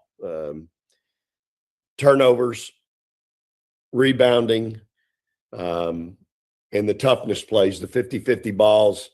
That's why we've lost 2 games. We've turned the ball over too much. We haven't gotten critical rebounds. And, it's the 50-50 balls that really are, this is a team this is probably one of my more challenging teams. And it's a stat you can go back and look at. How many dead ball rebounds have we given up? In other words, we couldn't get it. It went off of us out of bounds, so the other team retained the ball. I think in the A&M game, there were 16 offensive rebounds we gave up. Only 8 were live ball. So that means 8 of them, we had our hands on them and couldn't hold on to it. And that's a stat that obviously I track and keep an eye on. And this is a team that's really struggled with that. So we've challenged our group to really focus on that. The loose ball, 50-50 balls. This is not a group that's, as a whole, been wanting to dive on the floor after loose balls, which is really uncharacteristic of my teams. And so we've really tried to have that be a focal point as well. That's part of playing hard. And so we've got to be better. If we're going to reach our full potential, it's really not rocket science. We're not that far, but we are that far. What I just told you is kind of the difference between us, to me, making that next step and staying where we are. And so we've really tried to focus on not turning the ball over, rebounding the basketball, and then toughness. It's real simple with toughness. You either develop it, and you develop it through your drills and through your practice, or you recruit it. It's that simple in my mind. And so we've got to do a better job and be a little tougher here at Texas. And that sort of theme of Texas being so close yet a little bit far away for Vic Schaefer's liking in terms of where they need to be versus where they are, that would come up a few more times in this press conference, and we'll hear throughout the rest of the afternoon here. But what about that snow postponement? What did the team's schedule look like during an unusually long break in between games? Yeah, it is problematic. We originally were scheduled, once we knew we weren't going to go to Fayetteville, which was a great decision. LSU's men, from what I know, they played the game on Saturday, but they couldn't even get the bus to the arena.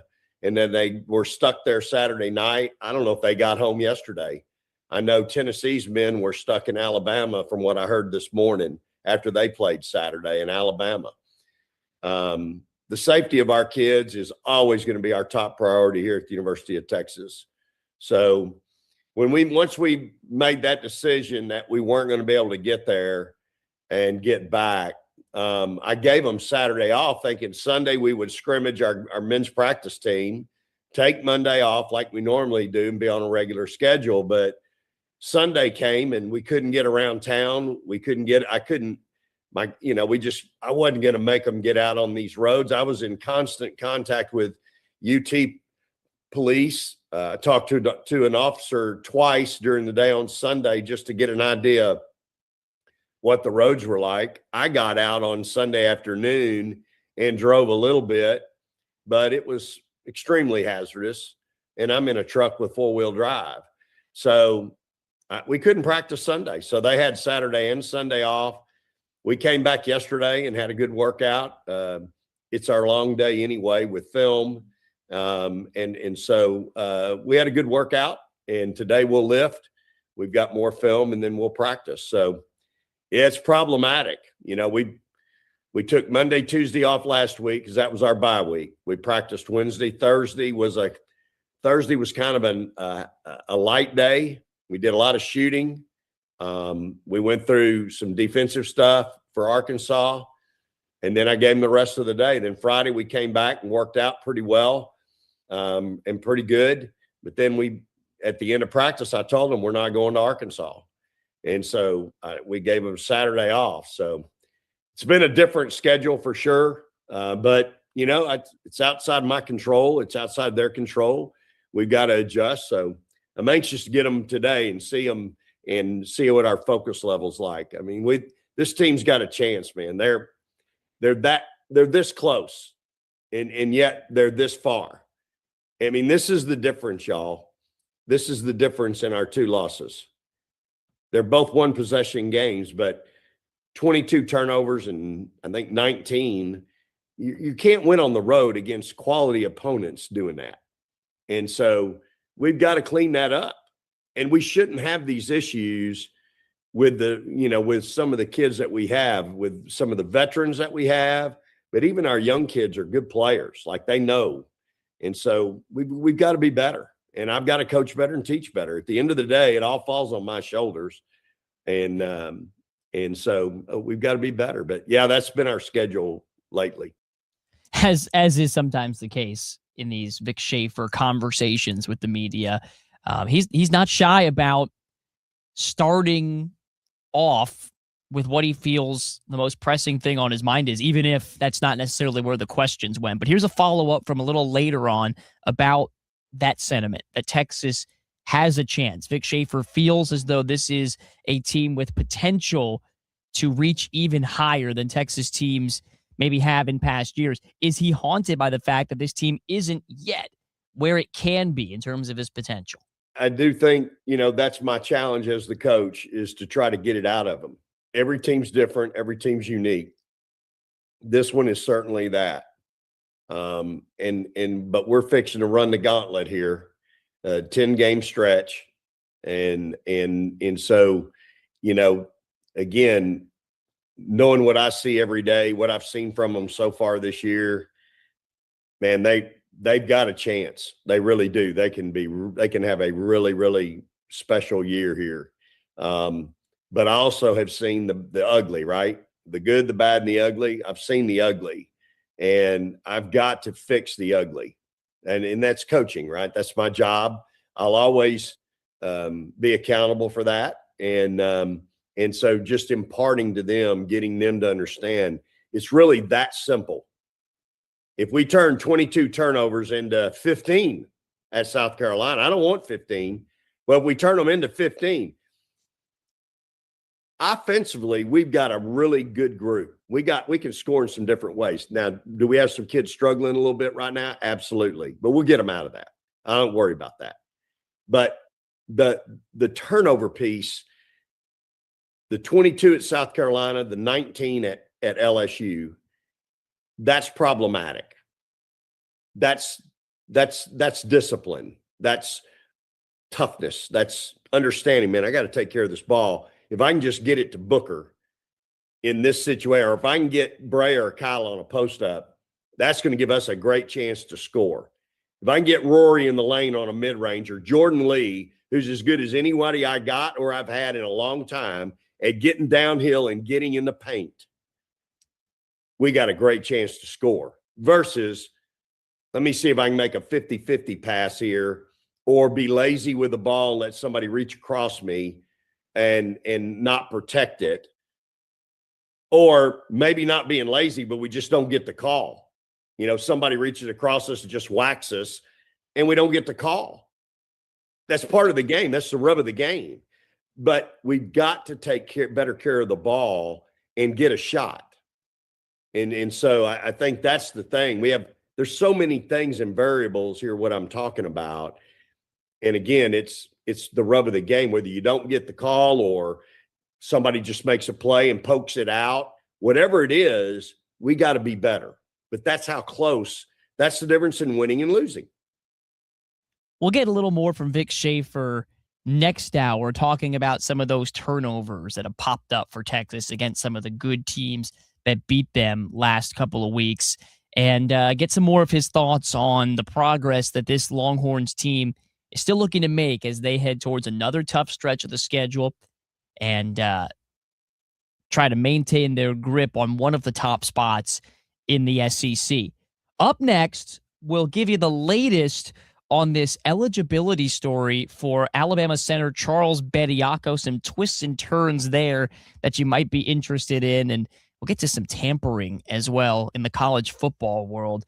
Plus, we're going to answer a couple of your questions that have come in on the text line. Remember, that is available for you. Text the word Texas, followed by your question or comment, to 81530. Standard messaging and data rates may apply. You can also leave us a talkback on the iHeart Radio app, which is completely free. Just search AM 1300 The Zone, and you can even set it as a preset. Once you do, tap the red microphone. You can leave a message up to 30 seconds to have your voice heard on the program as well. That's all coming up as our second hour of 3 continues on Sports Radio AM 1300 The Zone. Texas basketball is back on the hardwood, and AM 1300 The Zone is your home for every bucket. How about poke for three? How about it? Every dunk. Now drives. Baseline goes up with a two-handed jam. Oh, what a throwdown. Every heart-stopping moment. Come on, drives in. Off the glass. Oh, it's good. Here's Taylor, 2 seconds. Launches from midcourt. Off the rim, no good. Texas wins the game. All season long on The Zone. Been in a car wreck? Not sure what happens next? Thomas J. Henry knows, because Thomas J. Henry is one of the largest personal injury law firms in Texas. You deserve to get compensated for your injuries. You deserve a law firm that can take your case all the way to trial. You deserve justice. So don't settle for less than you deserve. Get Thomas J. Henry on your side. Visit thomasjhenrylaw.com. Thomas J. Henry, the name you know, the firm you trust. Principal Office, San Antonio. February 1st, it's a Spurs on Sesame Street game presented by HEB. Pre-game party starting at 1, tip-off at 3. Family-friendly activities. Spurs Sesame Street t-shirt packages available for purchase. For more, text SESAME to 210-444-5940. We're definitely going to be late to the concert. I feel like we should be there by now. I'm just taking a little detour. I gotta fill up my gas tank, and I know this place a couple towns over where the gas is cheaper. Are you serious? We're gonna be late for the concert because you're driving out of the way for cheaper gas? Just use Upside. What's Upside? Upside is the free cashback app that gets you cash back for every gallon of gas you buy. Wait, I can get cash back just for buying the gas I need anyway? Yes, I use it all the time, and I've made around $200. Now pull over so you can download the Upside app before we miss the concert. Download the free Upside app now to earn cash back every time you buy gas. Use promo code OIL25 to get an extra 25 cents per gallon on your first tank. You can cash out anytime right to your bank or as a gift card for Amazon and other brands. Just download the free Upside app and use promo code OIL25 for a 25 cents per gallon bonus on your first tank. That's code OIL25 for a 25 cents per gallon bonus. Offers vary by user and location. Go to upside.com for terms and details. It all comes down to this: Seattle versus New England. And now you can trade on football legally in Texas on Kalshi. Right now, New England is trading at 33% to win. That means a $100 trade pays out $289 with a win. On Kalshi, you're trading against peers in a live market, meaning there's no house. And as the odds change, you can buy in and out of your position all game long. For a limited time, download the Kalshi app and use code IHEART to get $20 when you trade 100. KALSHI. Kalshi. Trade on anything. We all hear the radio ads about the IRS. They tell you to be afraid, to be scared, and they try to frighten you into calling. I'm not here to do that. Tax Relief Advocates is different. TRA is here to tell you that if you owe money to the IRS, whether it's $5,000, $50,000, or $500,000, we have a solution. It doesn't matter if you're sitting in your car, at work, or with your kids. No matter where you are, call now. 800-575-7098. Don't lose hope. TRA can eliminate or reduce what you owe to the IRS. Generous programs are now available that can give you a fresh start. Our passion is taxes and helping individuals fix their IRS problems. We have over 1,000 5-star reviews on Google and an A+ with the Better Business Bureau. You don't need to be afraid of the IRS any longer. End your tax nightmare today by visiting us online at TRA.com or call 800-575-7098. That's 800-575-7098. Tax Relief Advocates. Real solutions for real people. AM 1300 The Zone occasionally holds contests. For more information about contests on this station, go to am1300thezone.com/rules. Before it was vintage, it was a revolution. This smells like the 90s. A decade that tore up the rulebook and defined a new world of alternative. Nirvana, Alanis, Pearl Jam, Weezer, No Doubt, and more. With commercial-free weekends. Your favorite era? Just a tap away. Open the free iHeartRadio app and listen now. What's up, y'all? I'm Cheryl Swoops, WNBA champ, 3-time Olympian, and Basketball Hall of Famer. And I am Tarika Foster Brasby, journalist, sports reporter, basketball analyst. And we are here to talk about the obstacles that women face day to day. Athlete or not, we know it takes a lot as women to be at the top of our game. We want to share those stories. So listen, we'll talk to athletes, coaches, media personalities, entertainers, working moms. Because no matter who you are, there are levels to what we experience as women.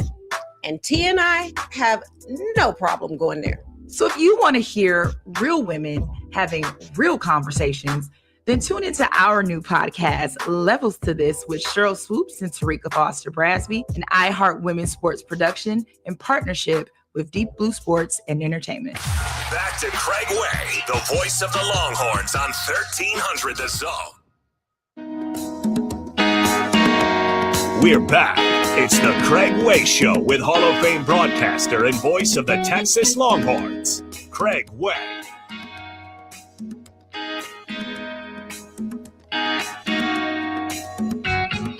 This is our road. Love's last episode. There's nowhere to go. Oh no, you made your choice. Now it's up to me. Little soul, little yacht rock with the Spinners on a Yacht Rock Wednesday edition of the Craig Way Show. My name is Jake Herman, filling in for Craig today. We caught up with a little earlier on. A conversation that if you missed, you'll be able to go back and hear when this episode is posted to our iHeart podcast feed as soon as the show concludes here this afternoon. On the text line, somebody was commenting on the officiating from the Texas game against Georgia on Saturday afternoon, beg your pardon. They said the refs started ticky-tacky, then it changed second half. Yeah, I'll agree with you there. I think that the more open and physical style, most of the time that when you'll see that this season, it'll benefit Texas, the team that does struggle to stay out of foul trouble. And, you know, I probably prefer officiating like that we saw early, even though there were some dicey, like you said, ticky-tacky calls early on Modest Vocatitis in that Georgia first half. I think I'd prefer the standard to get set early and then the players to adjust and the officials to maybe police the game with a little bit more leniency in the second half. So often, though, I think in college basketball, you see it the other way, and that drives me nuts.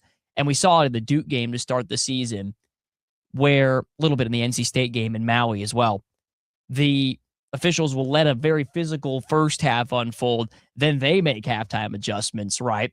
Come out and call a very tight second half, putting both teams on the bonus within the first few minutes. And then sometimes you've got teams and players and coaches scratching their heads because one thing was allowed in the first half that wasn't exactly allowed in the second half. Somebody else said, love Weaver, Kendall Weaver, I'm assuming. How many college coaches, including UTA and UT Arlington, has he had? And the answer is 4, right? Because Greg Young was his coach as a freshman at UT Arlington. Then Chris Beard for the first half of the 2023 season. Rodney Terry taking over there. And then Sean Miller. So this will be the 4th different head coach for Kendall Weaver, something that is becoming more and more common in today's day and age in college basketball. If somebody out there can find, I was doing some research at the break. If someone can find a player who has played for 5 different head coaches in college, that would be a feat. So if anyone can verify that or find that, let us know via the text line. Text the word Texas followed by your question or comment to 81530. Somebody else said, when is the next segment with Dave Campbell's Texas Football? It's my favorite. Really like their podcast. I do too. And we will check with Craig on that because I'm sure with some of the realignment coming out in the coming weeks that there might be a chance to discuss that. We'll see how that kind of unfolds here.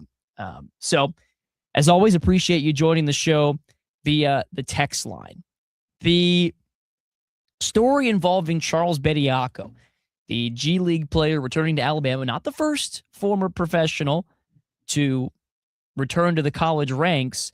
The difference in Bediako's case, though, the fact that he played at Alabama and decided to forego his eligibility, put his name in the NBA draft, and then played professionally on a 2-way contract for 3 different G League teams before coming back to play this one final season. Now, the motion to recuse the judge that granted Bediako a temporary restraining order. The judge, his name's James Roberts, the Tuscaloosa judge, who is listed by the Crimson Tide Foundation as an active donor with contributions between $100,000 and $249,000. Wow. Now, this judge granted the original temporary restraining order that allowed Bediako to return to the Crimson Tide. The NCAA has said, we don't think Bediako should be eligible. And they've done this with several other former pros that have returned as well, only to be overruled in the courts. They made a motion that this judge, because of his ties to Alabama, the fact that he's an active donor, should have to recuse himself from the trial. And that motion was granted. Now, the reason this hasn't been heard yet is because of weather, which stopped the NCAA's lawyers, I should say, from getting down to Tuscaloosa from Tennessee during the winter storm that happened over the weekend. So Bediako, as a result, is going to be allowed to play on Sunday in a ranked-on-ranked matchup, number 23 Alabama at number 19 Florida. Meanwhile, some Tennessee fans who were victory lapping after their team went into Tuscaloosa, beat Alabama in Bediako's debut, they are trying to stir the pot by organizing a vote to send Bediako to the NBA's G League All-Star Game. This almost should have been an inconceivable. This is trolling to a new level. The voting link was still active until just yesterday for the chance to send Bediako to the G League All-Star Game, just to shed further irony and make light of the situation that is the wild, wild west of college basketball right now. Nate Oates insisting Charles Bediako's done nothing wrong. He said Charles and his agent, his attorneys have seen what's going on in the landscape of college basketball, and they didn't see any reason why Charles wouldn't be eligible. Todd Golden had some comments about how it's a lose-lose situation. Actually, it was Stephen Pearl who said that. It was Todd Golden who was upset about the eligibility being granted and went on to say something along the lines of, well, I can't wait to beat them anyway. So there could be some added tensions in the game on Sunday afternoon at the Swamp. That's the latest on that Charles Bediako situation. We've got a related story about tampering in college football, but we need another break as hour number 3 comes to a close on Sports Radio AM 1300 The Zone. Prediction markets talk about the outcomes. BetOnline puts the odds behind them. For decades, bettors like you have trusted BetOnline for accurate lines, deep prop markets, and real action across every major sport. Get the latest odds, live props, in-game action, and expert pricing throughout the playoffs and beyond. And when the games are over, check out BetOnline Casino, delivering nonstop action, fun, and premium rewards. Visit their website and get started today. BetOnline. The game starts here. These days, it's getting harder and harder to trust what you're seeing. Who made it? Is it real? But with iHeart, everything you hear is guaranteed human. That's why 78% of listeners trust their favorite radio hosts' product recommendations. And if you own or manage a business here or need to drive sales, that trust goes a long way in creating your future customers. Make iHeart Media a part of your 2026 plan today. Call 844-844-iHeart. Again, that's 844-844-iHeart. Finding great candidates to hire can be like, well, trying to find a needle in a haystack. Sure, you can post your job to some job board, but then all you can do is hope the right person comes along, which is why you should try ZipRecruiter for free at ZipRecruiter.com/radio. ZipRecruiter doesn't depend on candidates finding you. It finds them for you. Its powerful technology identifies people with the right experience and actively invites them to apply to your job. You get qualified candidates fast. So while other companies might deliver a lot of hay, ZipRecruiter finds you what you're looking for. The needle in the haystack. See why 4 out of 5 employers who post a job on ZipRecruiter get a quality candidate within the first day. ZipRecruiter, the smartest way to hire. And right now, you can try ZipRecruiter for free. That's right, free at ZipRecruiter.com/radio. That's ZipRecruiter.com/radio. ZipRecruiter.com/radio. ZipRecruiter. Wesley Financial Group is not a law firm. I'm Chuck McDowell, founder of Wesley Financial Group. Did you buy a timeshare because they told you it was a great investment? That's a lie. Most timeshares can be bought online for $1. To find out what your timeshare is worth and to cancel it, Call us today and we'll send you our timeshare exit kit free with all your options for cancellation. Call Wesley for your free exit info guide. 800-408-4040. That's 800-408-4040. DQ presents The Spicy Menu. For a limited time, try the new Flamethrower Chicken Strip Basket for $6.99 with spicy, bold strips that heat you up. Served with a side of famous DQ soft serve as a dip to cool you down. That's right, dip those spicy chicken strips right into soft serve, plus fries and toast, all for just $6.99. And add a new pineapple lemonade sparkler or cooler made with tahini. It's the limited time only Spicy Menu. Get it delivered in the DQ app. Happy, tastes good. Participation may vary. The Crohn's and Colitis Foundation has been at the forefront of inflammatory bowel disease research and care for over 50 years. Learn more about research, education, and support at Crohn'sColitisFoundation.org. Harge here, and the new year is officially rolling in at Covert Ford Hutto. And if 2026 is about leveling up your life, it's definitely time to level up your ride. Right now, kick off the year strong with $11,000 off of MSRP on a new 2025 Ford F-150 XLT. Or take adventure into the new year with $9,000 off of MSRP on a new 2025 Ford Bronco Sport Badlands. See dealer for details. New year, new drive, serious savings. Happy New Year from Covert Ford Hutto, right off of 79 in Hutto, covertfordhutto.com. Open Saturday, January 31st. We are the NFHS. That stands for the National Federation of State High School Associations. But really, what we stand for, together with the OSAA, are the 99,000 high school sports and performing arts students in Oregon. And so we stand. We stand for the runners, debate team members, and basketball players. We stand for their coaches, officials, and adjudicators. We stand for the drummers, football players, and actors.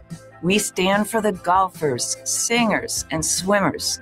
We stand as the national leader and advocate for these essential activities and all who participate in them and make them possible, because it is our purpose to ensure that high school students get to play, perform, and compete together. To learn more about who we are and what we stand for, visit nfhs.org. Sports Radio 1300 The Zone. Hook 'em horns.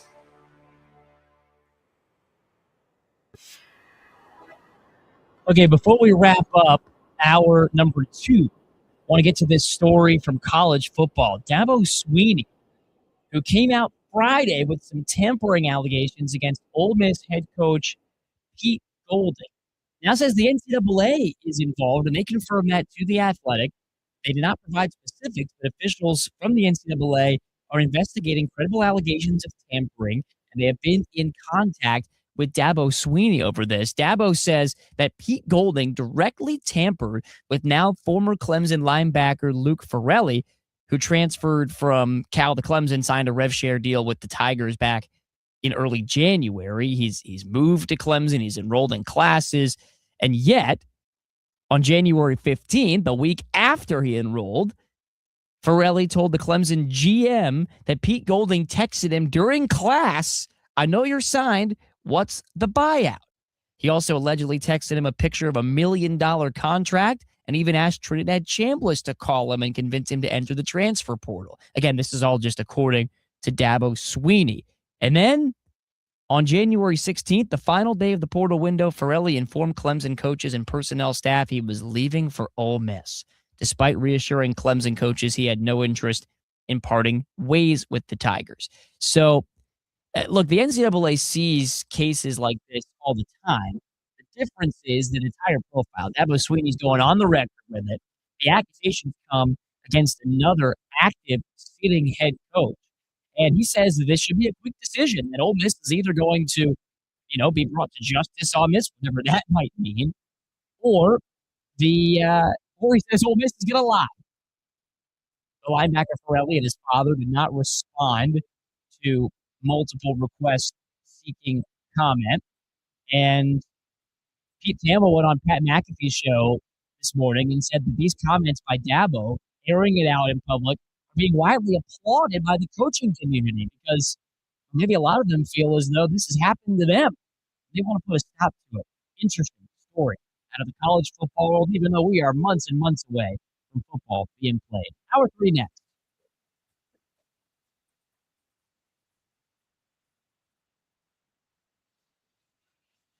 As America's #1 motorcycle insurer, Progressive has your back. Oh, like roadside assistance. Oh yeah, Progressive offers that. Great. Do you have plans Saturday? My cousin canceled and I'd love to have someone to ride with. Actually, we just do insurance, not riding buddies. Cool, let's meet at noon. Actually, scratch that. 10 a.m., you and me, breakfast at a diner.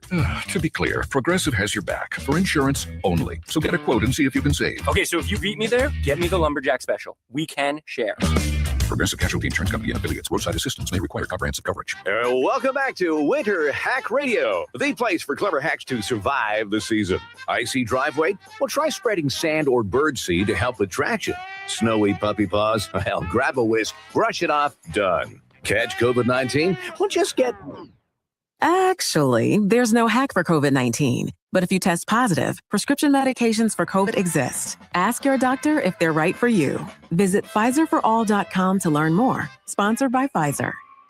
For small businesses, the new year brings new challenges, especially when it comes to hiring. According to LinkedIn, 79% of U.S. small business hirers say it's harder to find qualified talent now than a year ago. With more, here's Andrew Chimka, Senior Director of Product Management at LinkedIn. If you're a small business owner, you're doing it all, and hiring is just one more thing on your plate. You need a tool to help you find the right person, and fast. The good news is AI just made hiring a whole lot easier. That's right. AI isn't just for big companies with big budgets. It's leveling the playing field to help small players scale fast and recruit the best talent. LinkedIn Hiring Pro, LinkedIn's AI hiring agent for small businesses, can help with things like posting a job, evaluating applicants, and surfacing the best matches. Early numbers show that nearly 60% of users find someone to interview within a week. That's less time sorting resumes and more time growing your business. Try it for yourself at linkedin.com/hiringpro. You know that feeling when you're watching the game and you feel like you already know the script? You can now turn that knowledge into real money on Better. They pay you better for being right more than any other fantasy app out there. LeBron over 30 points, Mahomes under 250 yards. Just pick more or less on your favorite player's stats. It's that simple. And Better gives you the highest potential payouts in fantasy, up to 10,000x. Download Better Picks and turn your sports instincts into real money. Sports just got better with Better. Must be 21 or older in a jurisdiction where Better Picks operates. Terms and conditions apply. Listening to your favorite podcast and taking your favorite radio station with you to the gym or across the country. That's one app. The free iHeartRadio app. Stop paying for apps you don't need. Rediscover the app that's probably already on your phone. iHeartRadio. The #1 app for radio. I'm Julian Edelman. That's Rob Gronkowski. And guess what, folks? We're teammates again. And we're going to welcome you guys all to Dudes on Dudes. Dudes on Dudes. That sounds a little weird, but that's what this is going to be. Roberto, what's Dudes on Dudes? Well, I'm a dude. You're a dude. And Dudes on Dudes is our brand new show. And we're going to see who the ultimate dude really is. The premise of this show is going to be, we're going to highlight players, peers, guys that we played against, legends from the past. And we'll get into the types of dudes. What kind of types of dudes are there, Gronk? A lot of different types of dudes. We got studs, wizards. We got freaks. Or dudes. We got dogs. We'll break down their games. We'll share some insider stories and determine what kind of dude each of these dudes are. Is Randy Moss a stud or a freak?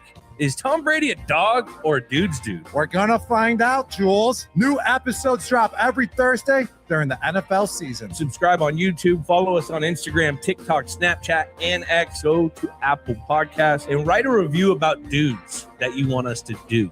Listen on America's #1 podcast network, iHeart. Open your free iHeart app and listen now. From the Audio Visual Consultation Studios, Sports Radio 1300 The Zone, KVET AM Austin, your home for the Horns, and the #1 preset in your car and on the free iHeart Radio app.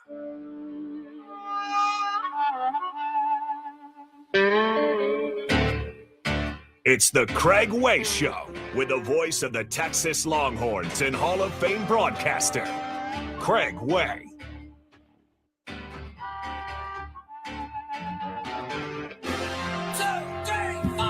All right, our third and final hour of today's program. We're going to start by talking some NFL football here on Sports Radio AM 1300 The Zone. So happy to have you with us. Maybe a lot of you going back to work in person today for the first time of the week with the roads getting better. Still a little slick yesterday morning, but all in all, nice to see the sun coming back out and melting the snow and sleet that is left. So in the NFL, we're going to spend plenty of time, right, in the coming days on the program previewing the Super Bowl. Right now, the biggest news around the league is the coaching carousel, who's in, who's out, and a couple of coordinators, offensive coordinators, were let go yesterday. One of them, maybe not that surprising, the New York Jets part ways with Tanner Engstrand. So now Aaron Glenn is going to have a pair of new coordinators in New York next season with the Jets. Engstrand, remember, was Dan Campbell and Ben Johnson's passing game coordinator in Detroit last year. And when you come over and are tasked with the passing game, that's your area of expertise, and your offense finishes dead last in passing yards, it's usually not a great sign. Now, look, the Jets had injuries, right? Justin Fields, Tyrod Taylor, both going down, did not do any favors to Engstrand and the Jets. But at the end of the day, your first team O-line played in all 17 games. You've got Breece Hall, probably one of the best 10 or 12 running backs in football. And you've got Garrett Wilson, although he wasn't healthy for the second half of the season. The Jets have the longest playoff drought, right, in the history in major American sports since those Mark Sanchez teams. They've also had a bottom 12 offense now 10 years in a row. 10 years. That 2015 team with Ryan Fitzpatrick was the last time that the Jets had a top 20 offense. So it's clear they're going to need a quarterback or at least some competition for Justin Fields coming into next season, whether that's the number 2 pick in the draft or whether that's a free agent. They're going to need a system and a coordinator that's friendly to them. But moving on from Tanner Engstrand, it was kind of phrased like a mutual parting of ways, and we'll see if he lands somewhere else soon. But things go from gloomy to gloomier, murkier for the hapless New York Jets on the offensive side of the ball. This one, though, was a little bit of an eyebrow raiser. The Broncos let their OC go, Joe Lombardi, who was not the play caller in Denver. That's Sean Payton. But he had been there for 3 seasons, overseen an offense that improved from 26th in his first year in terms of total offense to 10th in this 3rd season. He had been there for 3 seasons, but spent 12 years with Sean Payton overall, going back to his time in New Orleans. So, look, if there was a unit that held the Denver Broncos back, it was probably the offense and not the defense for large stretches of this season. Although I did point out on the program the way that Denver's D kind of regressed as the season went along. And the Broncos probably expected a bigger leap than what they got from Bo Nix and this offense, but it was still a formidable unit, and I think the conditions, more than anything, contributed to what slowed them down with Jarrett Stidham out there in the AFC Championship game. Now, what's next for Denver? Davis Webb is a guy that is seen around the league as a rising star, a bright young offensive mind, and he's even interviewing for the head coaching job with the Raiders, among several other offensive coordinator openings that are still yet to be filled in the league. And we'll tell you about what openings are still there in a little bit. Remember, Webb is somebody who we told you all the way back in the offseason. Sam Ehlinger chose to be the QB3 in Denver instead of being several teams' backup because he wanted to work with Webb, and he's seen as a highly respected offensive mind around the league. Might he climb into that offensive coordinator position, or does he depart because he wants an opportunity to call plays? Sean Payton doesn't have any reason to give up play calling anytime soon in Denver. So a couple of firings on the offensive side of the ball. And coming up, we'll tell you about several of the new hirings going on around the league, both coordinators and head coaches in new homes. And we'll break down what some of that means right here on Sports Radio AM 1300 The Zone. It's the morning kickoff. I cannot believe that you and I are seeing things exactly the same. That's a miracle. With Mike Hardball Harge. Why do you keep moving closer to me, man? And the world's strongest man, Mark Henry. Man, that's a lot of man. Like, let them guys... I'm going to punch you before this show is over. Weekdays at 7 on 1300 The Zone. Now here's your chance to win $1,000. Just enter this nationwide keyword on our website. Gold. That's gold. Enter it now. AM 1300, The Zone. Everybody goes to the game for those big moments, whether it's a big shot, a big stop, or a big play. But nothing brings more excitement than Texas basketball.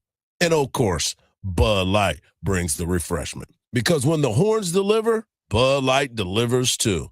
Bud Light, the official domestic beer of Texas basketball. Bud Light, it's easy to drink, easy to enjoy. Please enjoy responsibly. Anheuser-Busch, Bud Light Beer, St. Louis, Missouri. Searching online for a car? When you call that dealership, your first question should be, are there any extra costs to the price on your website? At Henna Chevrolet, our answer will always be no. Their answer, you don't want to know. Shop surprise fee free with Henna, where the price you see is the price you get. Absolutely no addendums ever. You deserve honesty, and that's what we run on. Together, let's drive at henna.com. Every Olympic dream starts with a first glide. Through Learn to Skate USA, kids build confidence, strength, and joy on the ice. Learn to Skate USA offers programs for skaters of all ages and abilities. Find a program near you at learntosskateusa.com. Ready to order? Yes. We're earning unlimited 3% cash back on dining and entertainment with a Capital One Saver card. So let's just get one of everything. Everything? Fire everything. The Capital One Saver card is at table 27 and they're earning unlimited 3% cash back. Yes, chef! This is so nice. Had a feeling you'd want 3% cash back on dessert. Ooh, tiramisu. Earn unlimited 3% cash back on dining and entertainment with the Capital One Saver card. Capital One, what's in your wallet? Terms apply. See CapitalOne.com for details. Is mind control real? Can you hypnotically persuade someone to buy a car, to sleep with you? What about using it to create a better you? In our new podcast, Mind Games, we're going to find out. What's something you always dreamed of doing, fantasized about doing, but haven't let yourself dare? The premise is your mind is a computer, and you just never got the manual. But once you crack the code, anything's possible. For better and for worse. Open your free iHeartRadio app, search Mind Games, and listen now. From the Odoo.com Traffic Center, Odoo.com, the only business software you will need. Watch out for an overturned vehicle. The on-ramp is blocked. Research Boulevard southbound is on-ramp from North Lamar Boulevard. Expect delays in the area. Then we head on over to the east side of Austin, and we have a stalled vehicle that has the right center lane shut down. It's 183 northbound at Springdale Road. I'm Kat Cortez with your Austin area traffic. This report is sponsored by Audible. It's time to take care of you. Who better to help you than the top voices in well-being on Audible? Kickstart your well-being journey with your first audiobook free when you sign up for a 30-day trial at audible.com/wellbeing. This whole surviving life thing is pretty tough. Some people use therapy to get through it, others use their friends, and some just fight their way through. Whatever season of life you're in right now, this podcast is for you. Hi, I'm Morgan from The Bobby Bones Show and host of the new podcast, Take This Personally. I'm bringing on my friends and experts to cover a variety of topics in hopes of us all feeling a little less alone in this crazy world. Nicole, the neuroscientist, will help us understand why we are the way we are. Our anxious brain or our emotional brain will make us believe things that are not necessarily true. Jared can relate to fighting our hardest battles. I was living on couches. Sometimes I was in my car. I was just all over the place. I think about it now, how many people open their doors to me. We will explore what it means to change careers. I think a lot of people put the pressure on their career to fulfill their passion, when your purpose or your passion and your calling can be something that's much deeper than just your job. And how we can all find that special love in this wild dating era. In order to find the right one, before you do that, you have to be able to identify the wrong one. This podcast will be the guide you need to surviving life with a friend at your side. If a friendship is about give and take, but we just want to give, and we're like, oh, I don't want to take, I don't want to impose, I don't want to inconvenience her, then you're not reaping the full benefits of friendship. The first episode is out now. Download it wherever you get your podcast. Listen on America's #1 podcast network, iHeart. Open your free iHeart app and listen now. It's the Morning Kickoff Show with Mike Hardball Harge and Mark Henry. Weekdays from 7 to 9 a.m. Only on Sports Radio, AM 1300, The Zone. back to the Craig Way Show. Connect with Craig through the text line by texting ZONE to 81530, followed by your message. Standard message and data rates may apply. Honey, I'll always love you. I promise to always love you. 'Cause I think the whole world of you, and you can't change that. No, no. There's nothing you can do or say. I thought about this for many a day, and my mind's made up to feel this way, and you can't change that. 'Cause you're the only one I love, and you can't change that. You're the only one I need, and you can't change that. Radio, Ray Parker Jr. on a Yacht Rock Wednesday on AM 1300 The Zone. I'm Jake Herman filling in for Craig, who we talked to about an hour ago. He's on the call for Texas men's basketball in their matchup with Auburn. Coverage starts 5:30 tonight right here on AM 1300 The Zone. Big road test for Sean Miller in Texas. But we're talking NFL here on our third and final hour of the show today. And if you want to go back and listen to that conversation with Craig and also our conversation with Evan Vieth about the transfer portal, Texas's new pickup on the offensive line, and his preview of tonight's men's basketball matchup, that'll be available for you on the iHeartRadio app or wherever you get your podcasts. Just search The Craig Way Show after this show concludes today. But as promised, we're going to get to some new hires in the NFL. The Cleveland Browns are the latest to find their new head coach. Todd Monken will be in charge. The Browns, after a long search, remember they parted with Kevin Stefanski at the end of the season. He's now the coach of the Falcons. Ended up going with an offensive coordinator from one of their division rivals. And it's a funny moment for Monken. This is reported by Zach Jackson of The Athletic and then retweeted today by Ben Solak of ESPN. And he brought to light that Todd Monken, who was with the Browns 6 years ago, was openly critical of the team and the structure around him. He and Freddie Kitchens were never on the same page, according to Zach Jackson of The Athletic, when Monken was the OC, but Kitchens called the plays. And sources told him that late in the year, Monken would spend time on the field before the game, telling the other coaches how bad things were with the Browns, calling the team a, quote, total mess, and saying that Kitchens' Sunday play calling generally steered away from what had been in the game plan on Wednesday through Saturday. Well, that makes sense. They were 6-10 that year, despite having some high expectations. The quarterback was, well, hold on a second here. I just lost my file there in the 2019 Brown season. I'm sure a lot of Cleveland fans wish that they could lose that file too. That was the Baker Mayfield season. Garrett Gilbert threw 5 passes as well for that 2019 Browns team with Coach Freddie Kitchens, who was fired before Kevin Stefanski came in, ultimately led a big turnaround there in Cleveland. But as far as Todd Monken goes, he worked with Lamar Jackson during his MVP season and led the Ravens offense to another hyper-efficient year a season ago. This year, whether it was Lamar's health or the offensive scheme as a whole, it just didn't quite click the same way. And at the end of the day, the Ravens moved on from both him and John Harbaugh. But the Browns want someone with an offensive plan to come in and fix what has been a revolving door at quarterback. So it makes sense to go with an offensive guy. It means as well that he will not follow John Harbaugh to the New York Giants, as many speculated Monken would go. So there is a kicker to this, and that is that the Browns, you don't know if he was the runner-up, but someone else the Browns search had focused on was their defensive coordinator, Jim Schwartz, who's done a pretty good job there in Cleveland. They were the second best defense in terms of team defense this year, and that is saying something with the type of offense that Cleveland had, which was pretty bad most of the year.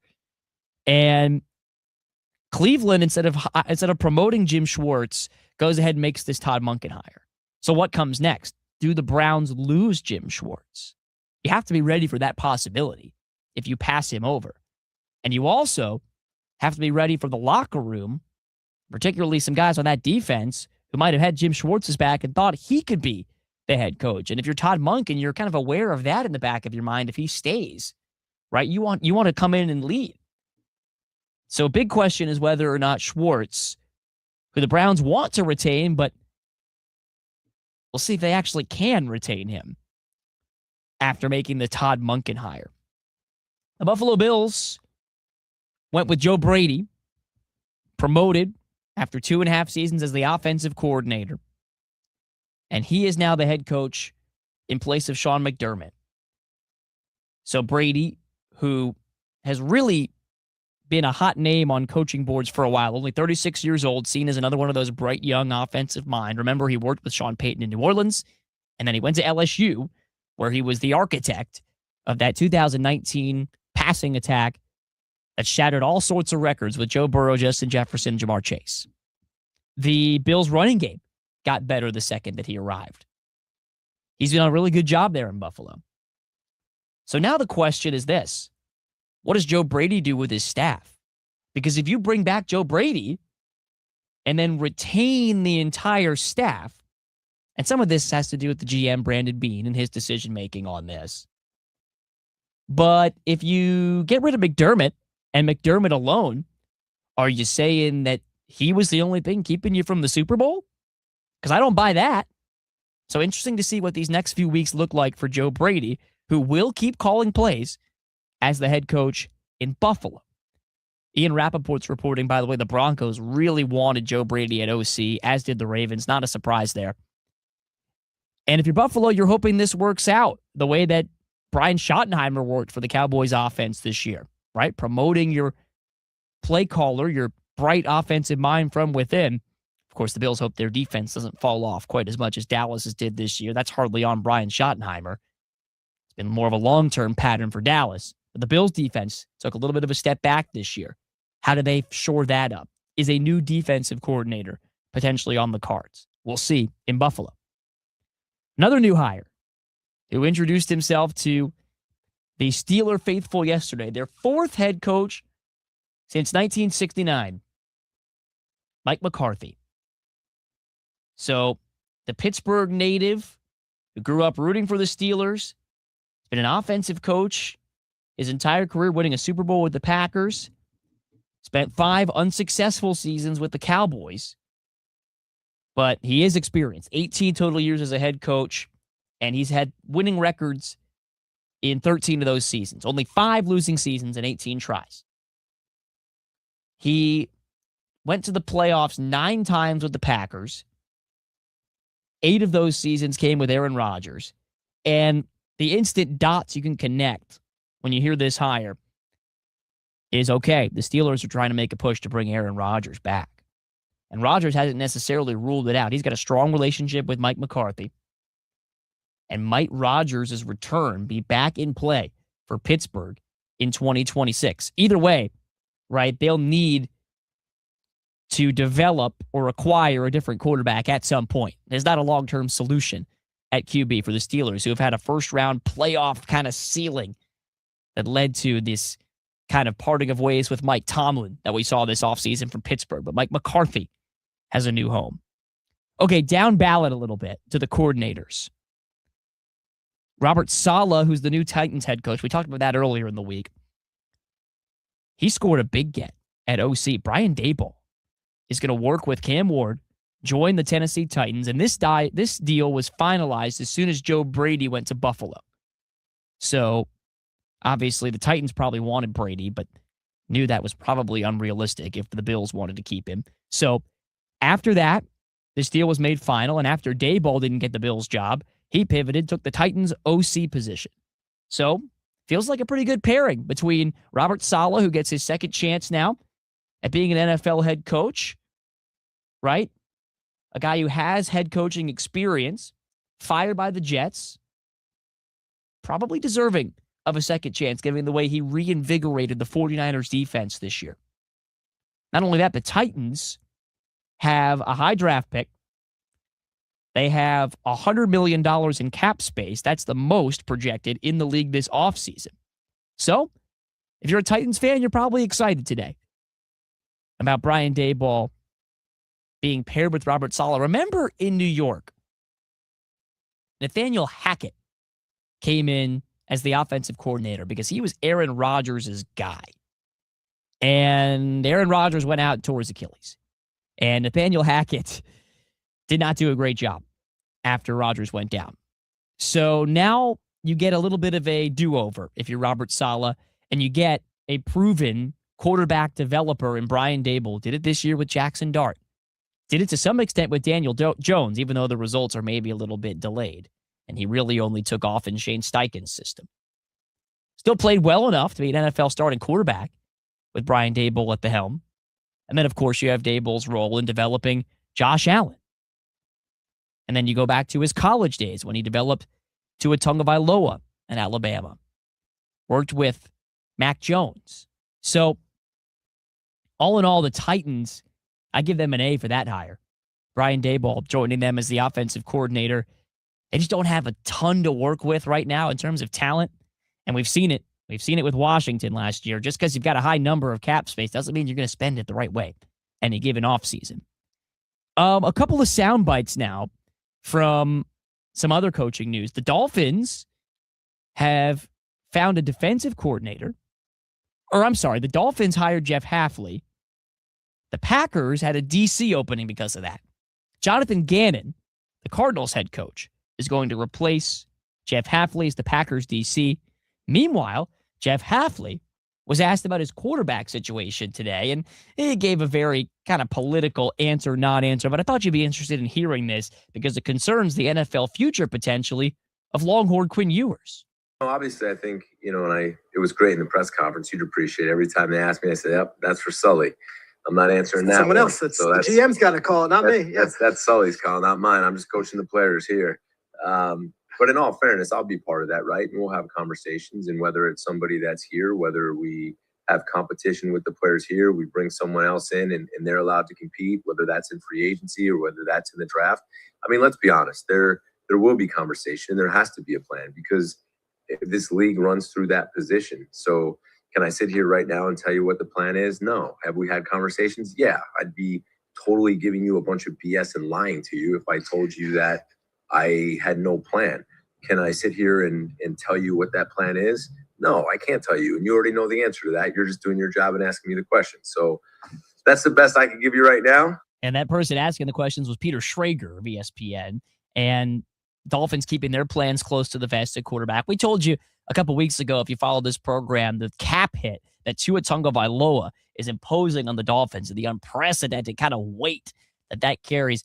You could see him released after June 1st and the Dolphins taking on over $60 million in dead cap over the next couple of years. You could see him restructure his deal, sort of like Kirk Cousins did in Atlanta, to better give Tua a chance of playing with another team in the next couple of seasons, because I don't think another team wants to take on that contract very willingly.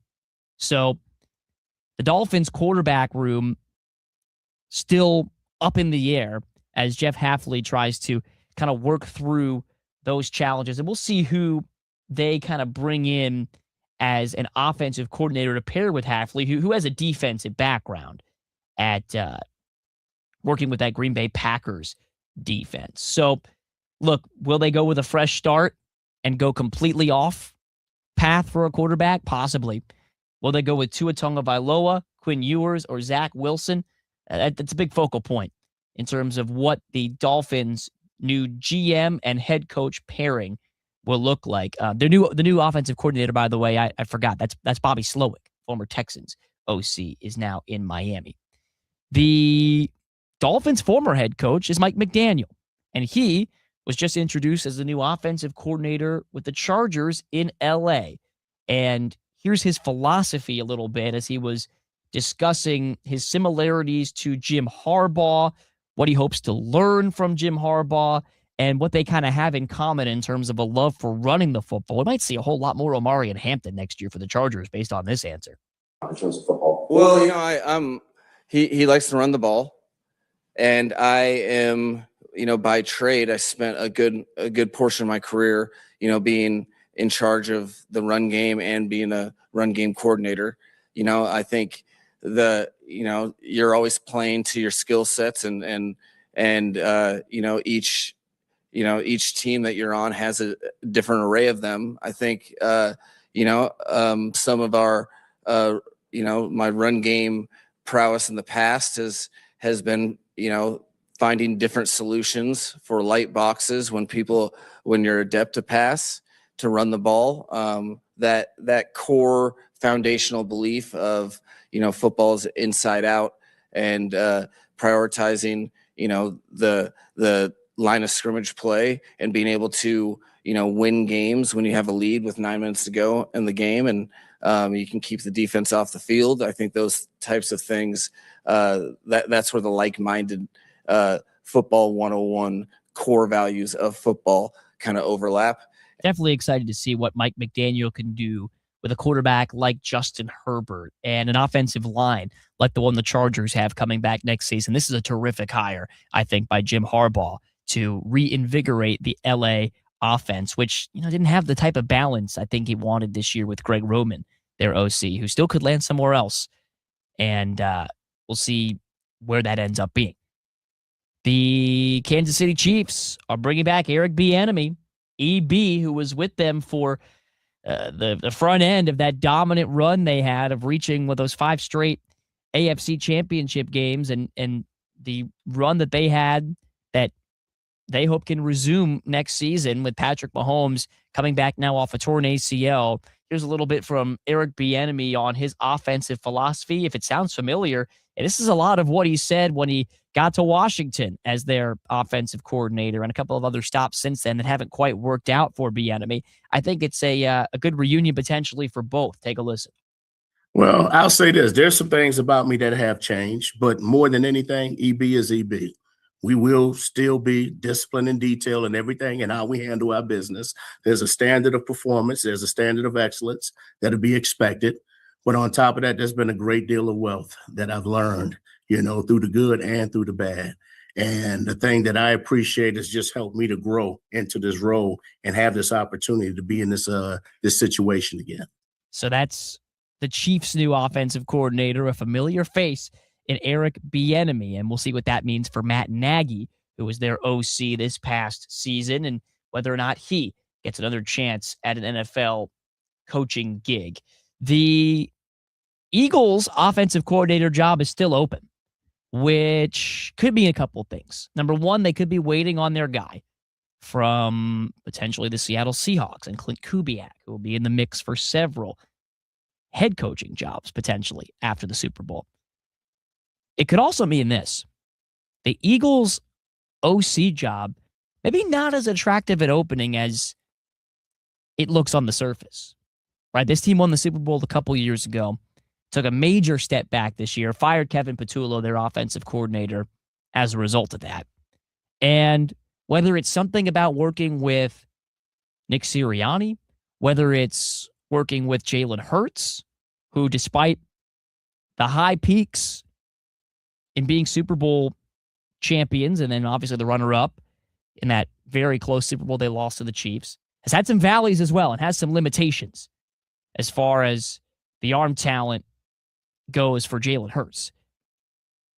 What does this say about the Eagles? Or does it say anything at all? That's a story worth monitoring, and love to get your thoughts on that as well via the text line, text Texas, followed by your question or comment at 81530. 2 openings left on the board as far as head coaches are concerned, the Cardinals and the Raiders. And maybe some of these teams waiting on an interview with Clint Kubiak from Seattle. Some names I'm seeing in the mix. Raheem Morris could potentially be a defensive coordinator at one of those 2 spots. Chris Shula, who is the DC of the Rams, could be considered. Elijah Evero from Carolina, who took one of the worst defenses in NFL history and turned it into a pretty average unit this year. There was noticeable improvement from Carolina. That's getting him some second interviews with these teams. And, of course, Davis Webb, who I brought up earlier, seen as that rising young offensive mind coming off that Sean Payton tree in Denver. So that's your look around the NFL with some coordinators and coaches changing places. We didn't have time to get to all of them, but we'll continue to monitor that throughout the offseason. Coming up, a little more from Longhorns head coach Vic Schaefer with the women's basketball team getting set for Florida And then I'll give you a prediction on tonight's men's basketball game between Texas and Auburn. That's coming up on Sports Radio AM 1300 The Zone. Hey there, Texas fans. This is your voice of the Longhorns, Craig Way, inviting you to join us for Longhorn basketball. We'll bring you all of the action all season long, including in-depth analysis and exclusive access to players and coaches before the opening tip and after the final whistle. And every week, we'll visit with Texas head coach Sean Miller on Longhorn Weekly. This is your exclusive source for Texas Longhorns basketball, the Longhorn Radio Network from Learfield. On 1300 The Zone. From the ABA Heating and Cooling Weather Center, this is Zone Weather.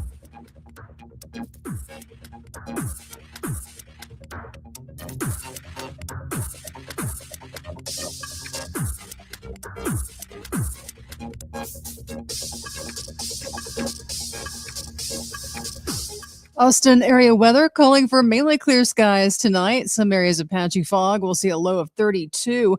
Partly cloudy, warmer tomorrow, high of 68, and tomorrow night's low 38. This report is sponsored by iHeartAdvertising.com. Run a business and not thinking about radio? Think again, because people are listening to radio more today than they did 20 years ago.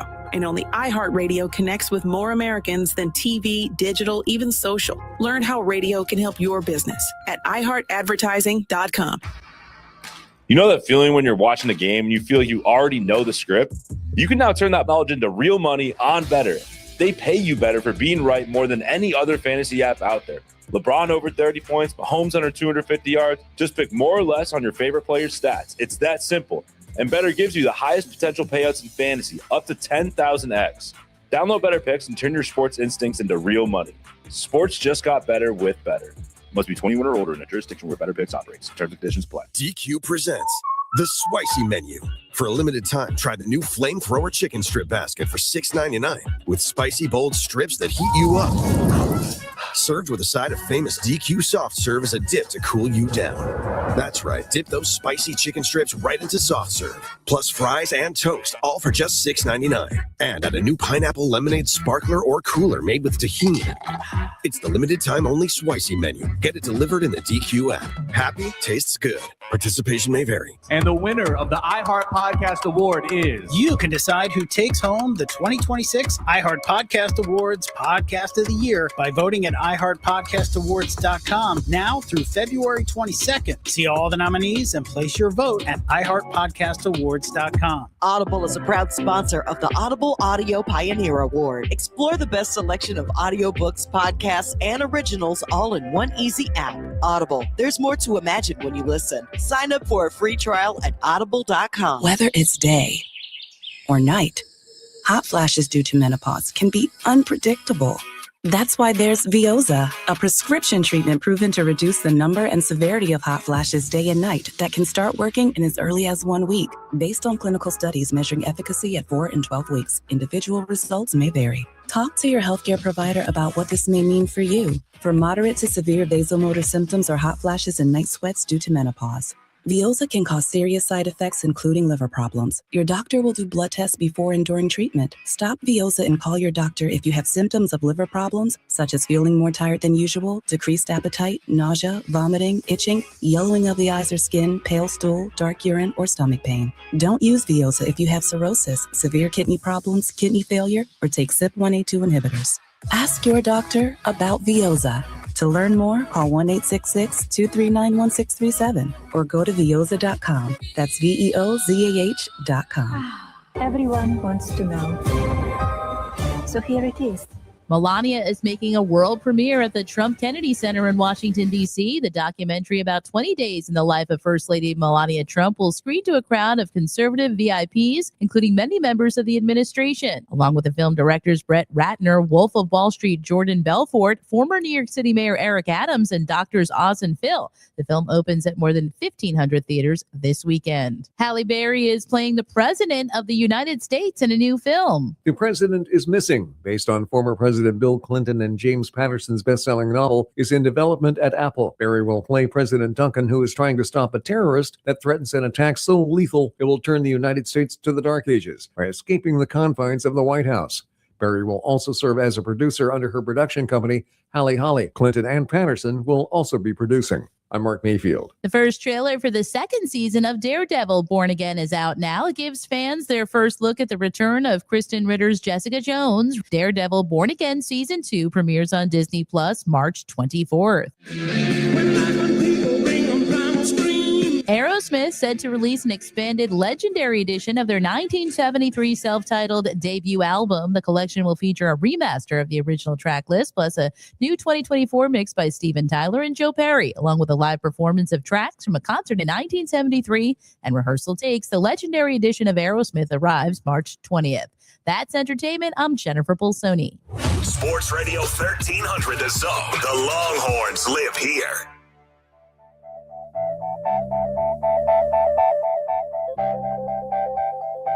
And we're back to the Craig Way Show. Have a message for Craig? Share it by using the TalkBack feature on the iHeartRadio app. 73 men sailed up from the San Francisco Bay, rolled off of that ship, and here's what they had to say. We're calling everyone to ride along to another shore, where we can laugh our lives away and be free once more. But no one heard them calling, no one came at all, 'cause they were too busy watching those old raindrops fall. As the storm was blowing out on the peaceful sea, 73 men sailing off to history. Ride, Captain, ride upon your mystery ship. Be amazed at the friends you have here on your trip. Okay, I don't know much about Yacht Rock, but I know this is a classic. Ride, Captain, Ride from Blues Image, bringing us back. Our final Yacht Rock tune for you on this Wednesday. Always fun to hear some of those cuts on a Yacht Rock Wednesday on the Craig Way Show. I'm Jake Herman filling in for Craig, who will be traveling from Auburn tonight to Gainesville overnight. And he'll be on the call for Texas women's basketball in a 6 o'clock tip-off against the Florida Gators, their first game back after a long break. Vic Schaefer was asked, are you worried about any rust coming back into this matchup after what'll be a 12-day layover with the trip to Fayetteville being postponed? You know me well. I'm always worried about rust. I mean, it's going to be a week and a half before, since we played, almost 12 days. So I'm always worried about that. But the one thing I don't worry about is Rory Herman. She's in this gym every day. She's in here early. She's always putting in the work, and she's never going to have any rust. And so that one I don't worry about. I worry about this time next year when I walk in the gym and Rory Herman ain't there, because for 5 years that kid's given me everything she's got, and I know she's done everything she can to be prepared. Yeah, certainly an example, right, of the toughness that Vic Schaefer wants his team to play with. And it's, imploring them to play with on a more consistent basis, particularly on the road against tough SEC teams. Now, he was asked which player, maybe besides Rory, can set an example when it comes to those 50-50 balls, the effort that's necessary for Vic Schaefer's team to unlock the potential he's talked about earlier in this press conference. It's kind of been inconsistent. I don't know that there's one person or another person, let's just put it that way. I think Ashton's tough. I think she's pretty tough. She'll take a charge. She'll step in front of her freight train and take a charge. And so I think she's pretty good about diving on the floor after loose balls or taking a charge. We're talking about consistency here. And so, Booker's shown it at times, but as far as getting the loose balls, but it's as a team. I don't know how they teach it in football. I would assume you don't want to lose a loose ball or a fumble by trying to pick it up and running with it. I think the coaches, and again, I've never coached it a day in my life. I would think a football coach wants you to pounce on it. For us, you don't dribble up a loose ball. You pick it up. Then you dribble it. We try to dribble up loose balls a lot. The 50-50 balls, the rebounds, that's toughness. Getting your hands on it and physically corralling it instead of having it go out of bounds off of your hands. It's toughness. And so, we've just got to be, and to me, that's almost a focus, hey, don't take it for granted that it's there. I got to go get it. Like, I got to want it. And it's what I was talking to my 5 players about yesterday. As good as they've been, and they've been fairly good, fairly consistent, I need them to be better. I need them to affect the game defensively. I need them to get to the free throw line more. Kyla's getting there, but she's shooting 62% at the line.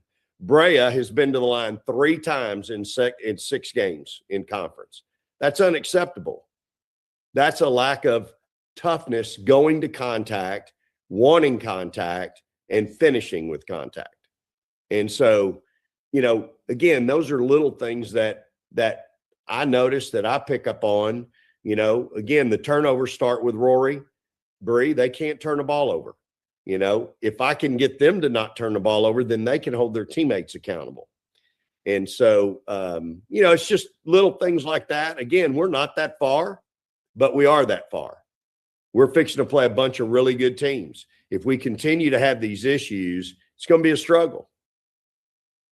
And we'll hear more from Vic Schaefer coming up tomorrow on the show when we preview that matchup with Florida a little bit more. He's right about the gauntlet that Texas has coming up, because after this Florida matchup, which is a quad 2 game, they will play 5 consecutive quad 1 games. Oklahoma and LSU, both of those games at home the first week of February. Then Kentucky on the following Monday night. Then a road trip to take on Vanderbilt. And that Vanderbilt team is 20-1. Just suffered its first loss of the year on Sunday night against South Carolina. Boy, did they catch South Carolina at a bad time. After Don Staley's team lost at home to Oklahoma, you knew they were going to come out on a mission, and they did. After Vanderbilt, it's Tennessee. So he's right. There's a storm coming on the Longhorns schedule, and he's challenging his team during this time away to fix some of the things that are keeping them from the top of the SEC standings. So more on that coming up tomorrow. Up next, we'll wrap up the program, tell you what's to come on the show tomorrow besides that women's basketball preview, and give you a little prediction on tonight's game down at Neville Arena in Auburn between Texas and the Auburn Tigers. Coverage starts 5:30 on that one here on AM 1300 The Zone. Don't go anywhere. One segment to go here on Sports Radio AM 1300 and the iHeartRadio app. It's the morning kickoff. We're driving around, and Harge goes, man, it looks like CDC. And we stopped, and hey, we had a moment. I snuck away to take the OUAD to a secret breakfast place. There's going to be no one there, and then here's you 2 yardbirds blaring the horn going by, and I'm like, oh, hell no. And then he goes, oh, I thought this was a secret spot. I go, not really. Not now. Not anymore. Weekdays at 7. Welcome back to Winter Hack Radio, the place for clever hacks to survive the season. Icy driveway? Well, try spreading sand or birdseed to help with traction. Snowy puppy paws? Well, grab a whisk, brush it off, done. Catch COVID-19? Well, just get... Actually, there's no hack for COVID-19. But if you test positive, prescription medications for COVID exist. Ask your doctor if they're right for you. Visit PfizerForAll.com to learn more. Sponsored by Pfizer. This is Jim. Hello. Jim started advertising with iHeartRadio way back in April. And now... I have customers out the door! And this is Sarah. Hi. She started putting a portion of her marketing dollars in podcasting back in June. Business is booming. That's why I'm working on a Saturday. Want to be like Jim and Sarah? It's easy. All you have to do is own or manage a business and reach out to iHeart. Get started today. at 844-844-iHeart or iHeartAdvertising.com. Oh, we're going to be so late for the concert. We should be there by now. Just need to make a little detour and stop for gas real quick. I know a cheap place down the road. Are you serious? We're going to miss the show because you're driving out of the way for cheaper gas? Just use Upside. What's Upside? Upside is great. It's a free app that gets you cash back when you buy gas. Wait, you mean I can get money back just for buying gas? Really? Yep, and it really works. I've actually made around $200 this year already. Now pull over so you can download Upside before we miss the concert. Pulling over? You had me at $200.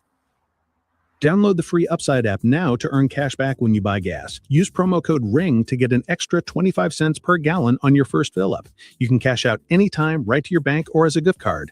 Download Upside and use promo code RING for a 25 cents per gallon bonus on your first tank. That's code RING for a 25 cents per gallon bonus. Use promo code RING. Offers vary by user and location at participating merchants. Go to upside.com for terms and conditions. Hi, I'm Joe Cordell of Cordell & Cordell, America's largest family law firm. During this time of year, difficult relationships sometimes become impossible. If you or someone you care about is facing a family law issue, let us set up a 1-hour Cordell Consult. The Cordell Consult is a meeting with a local attorney who will give you clear guidance about your options, whether it's a separation, a postnuptial agreement, divorce, or custody. CordellCordell.com. Austin, San Antonio, and St. Louis. When you're hiring, have you ever felt like you're missing out on meeting truly great candidates for your roles? It seems impossible to find them, but they have to be out there somewhere, right? Well, they're not hard to find when you know where to go, and that place is ZipRecruiter. And right now, you can try ZipRecruiter for free at ZipRecruiter.com/radio. ZipRecruiter helps 10 million people with their job search every day. And because these people are actively looking for jobs just like yours, it's easy to find the right person right away. In fact, 4 out of 5 employers who post on ZipRecruiter get a quality candidate within the first day. But if you're not using ZipRecruiter, you're missing out. So see what it's like when the impossible is easy. When you go to ZipRecruiter.com/radio right now to try ZipRecruiter for free.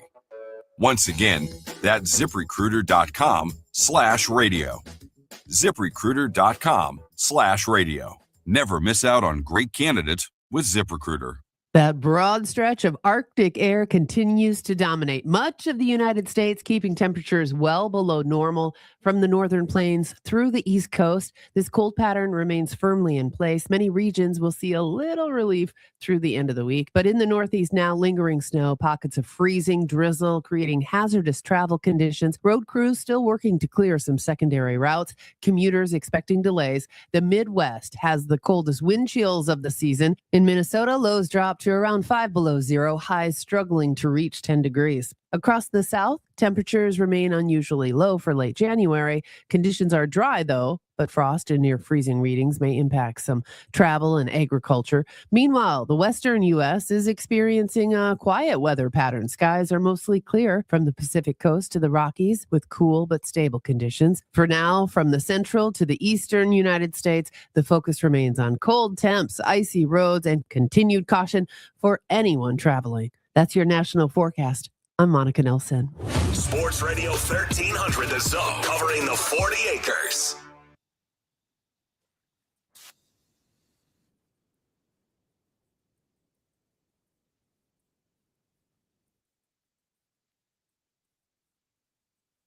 All right, headed down the home stretch on today's show. Thank you again to both Evan Vieth of Inside Texas, who joined us in the 2 o'clock hour, and for Craig Way, who joined us in the 3 o'clock hour. I'm Jake Herman, the producer of the show. I'll be filling in again tomorrow as Craig has the call on Texas women's basketball against the Florida Gators. A couple of midweek road games that Craig will be on the call for, and then we'll get him back in the studio here on Friday. We will check in with Craig during tomorrow's show, get his thoughts on the Texas versus Auburn matchup tonight that I'm going to predict for you in just a second.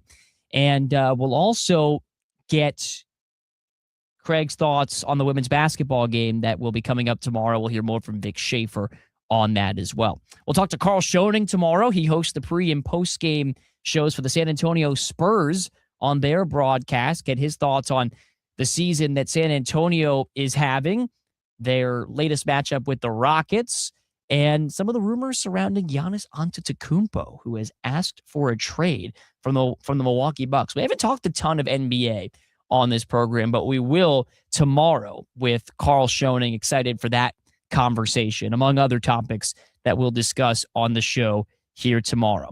So as for tonight's basketball game, look, I think it's going to be high scoring. That's, certainly been the theme for the games that these two teams have played this year. You even saw Auburn, who built that 18-point lead in the big road win over Florida, first road win there in 30 years for Auburn basketball, that they had some defensive vulnerabilities exploited late, despite the fact that they built up an 18-point lead.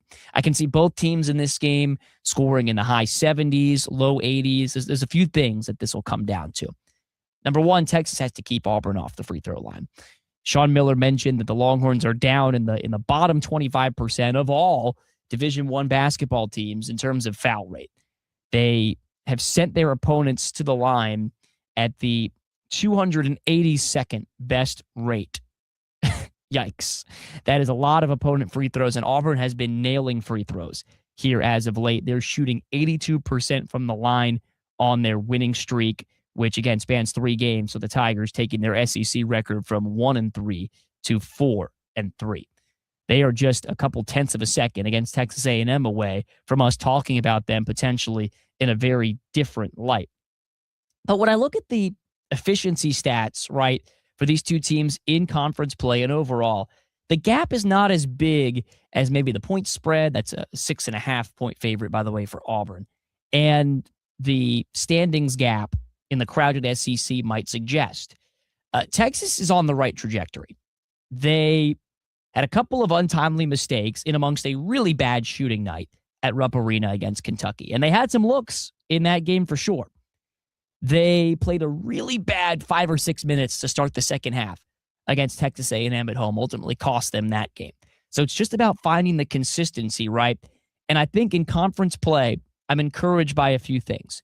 Number one, the improvement on the glass for both Dalen Swain and Kendall Weaver. I mean, those two have really stepped up in the rebounding department. It's compensated for times that Modest Vocatitis has been in foul trouble, and I do expect him to be in foul trouble on the road tonight. Number two, the guards are doing a much better job taking care of the ball. The turnover rate in conference play, much, much lower than it was coming in for the likes of Tremont Mark, Jordan Pope, Kendall Weaver. And they've got to keep taking care of it tonight. Texas has to keep forcing Auburn to settle for mid-range twos where they struggle at times as an offense. They don't like to take too many mid-range twos, but Texas has done a good job in the wins of forcing those type of shots. I like the Longhorns tonight to eke it out on the road. They've got to keep Auburn off the free throw line. That's your key to the game tonight. All right, thanks for listening on Sports Radio AM 1300 The Zone. If you keep it here, Cavito and Rich comes your way in a few minutes, but then at 5:30, we will interrupt their coverage for the call from Neville Arena of UT men's basketball against Auburn. Have a great rest of your Wednesday afternoon. We'll see you back here tomorrow at 2 o'clock on Sports Radio AM 1300 The Zone.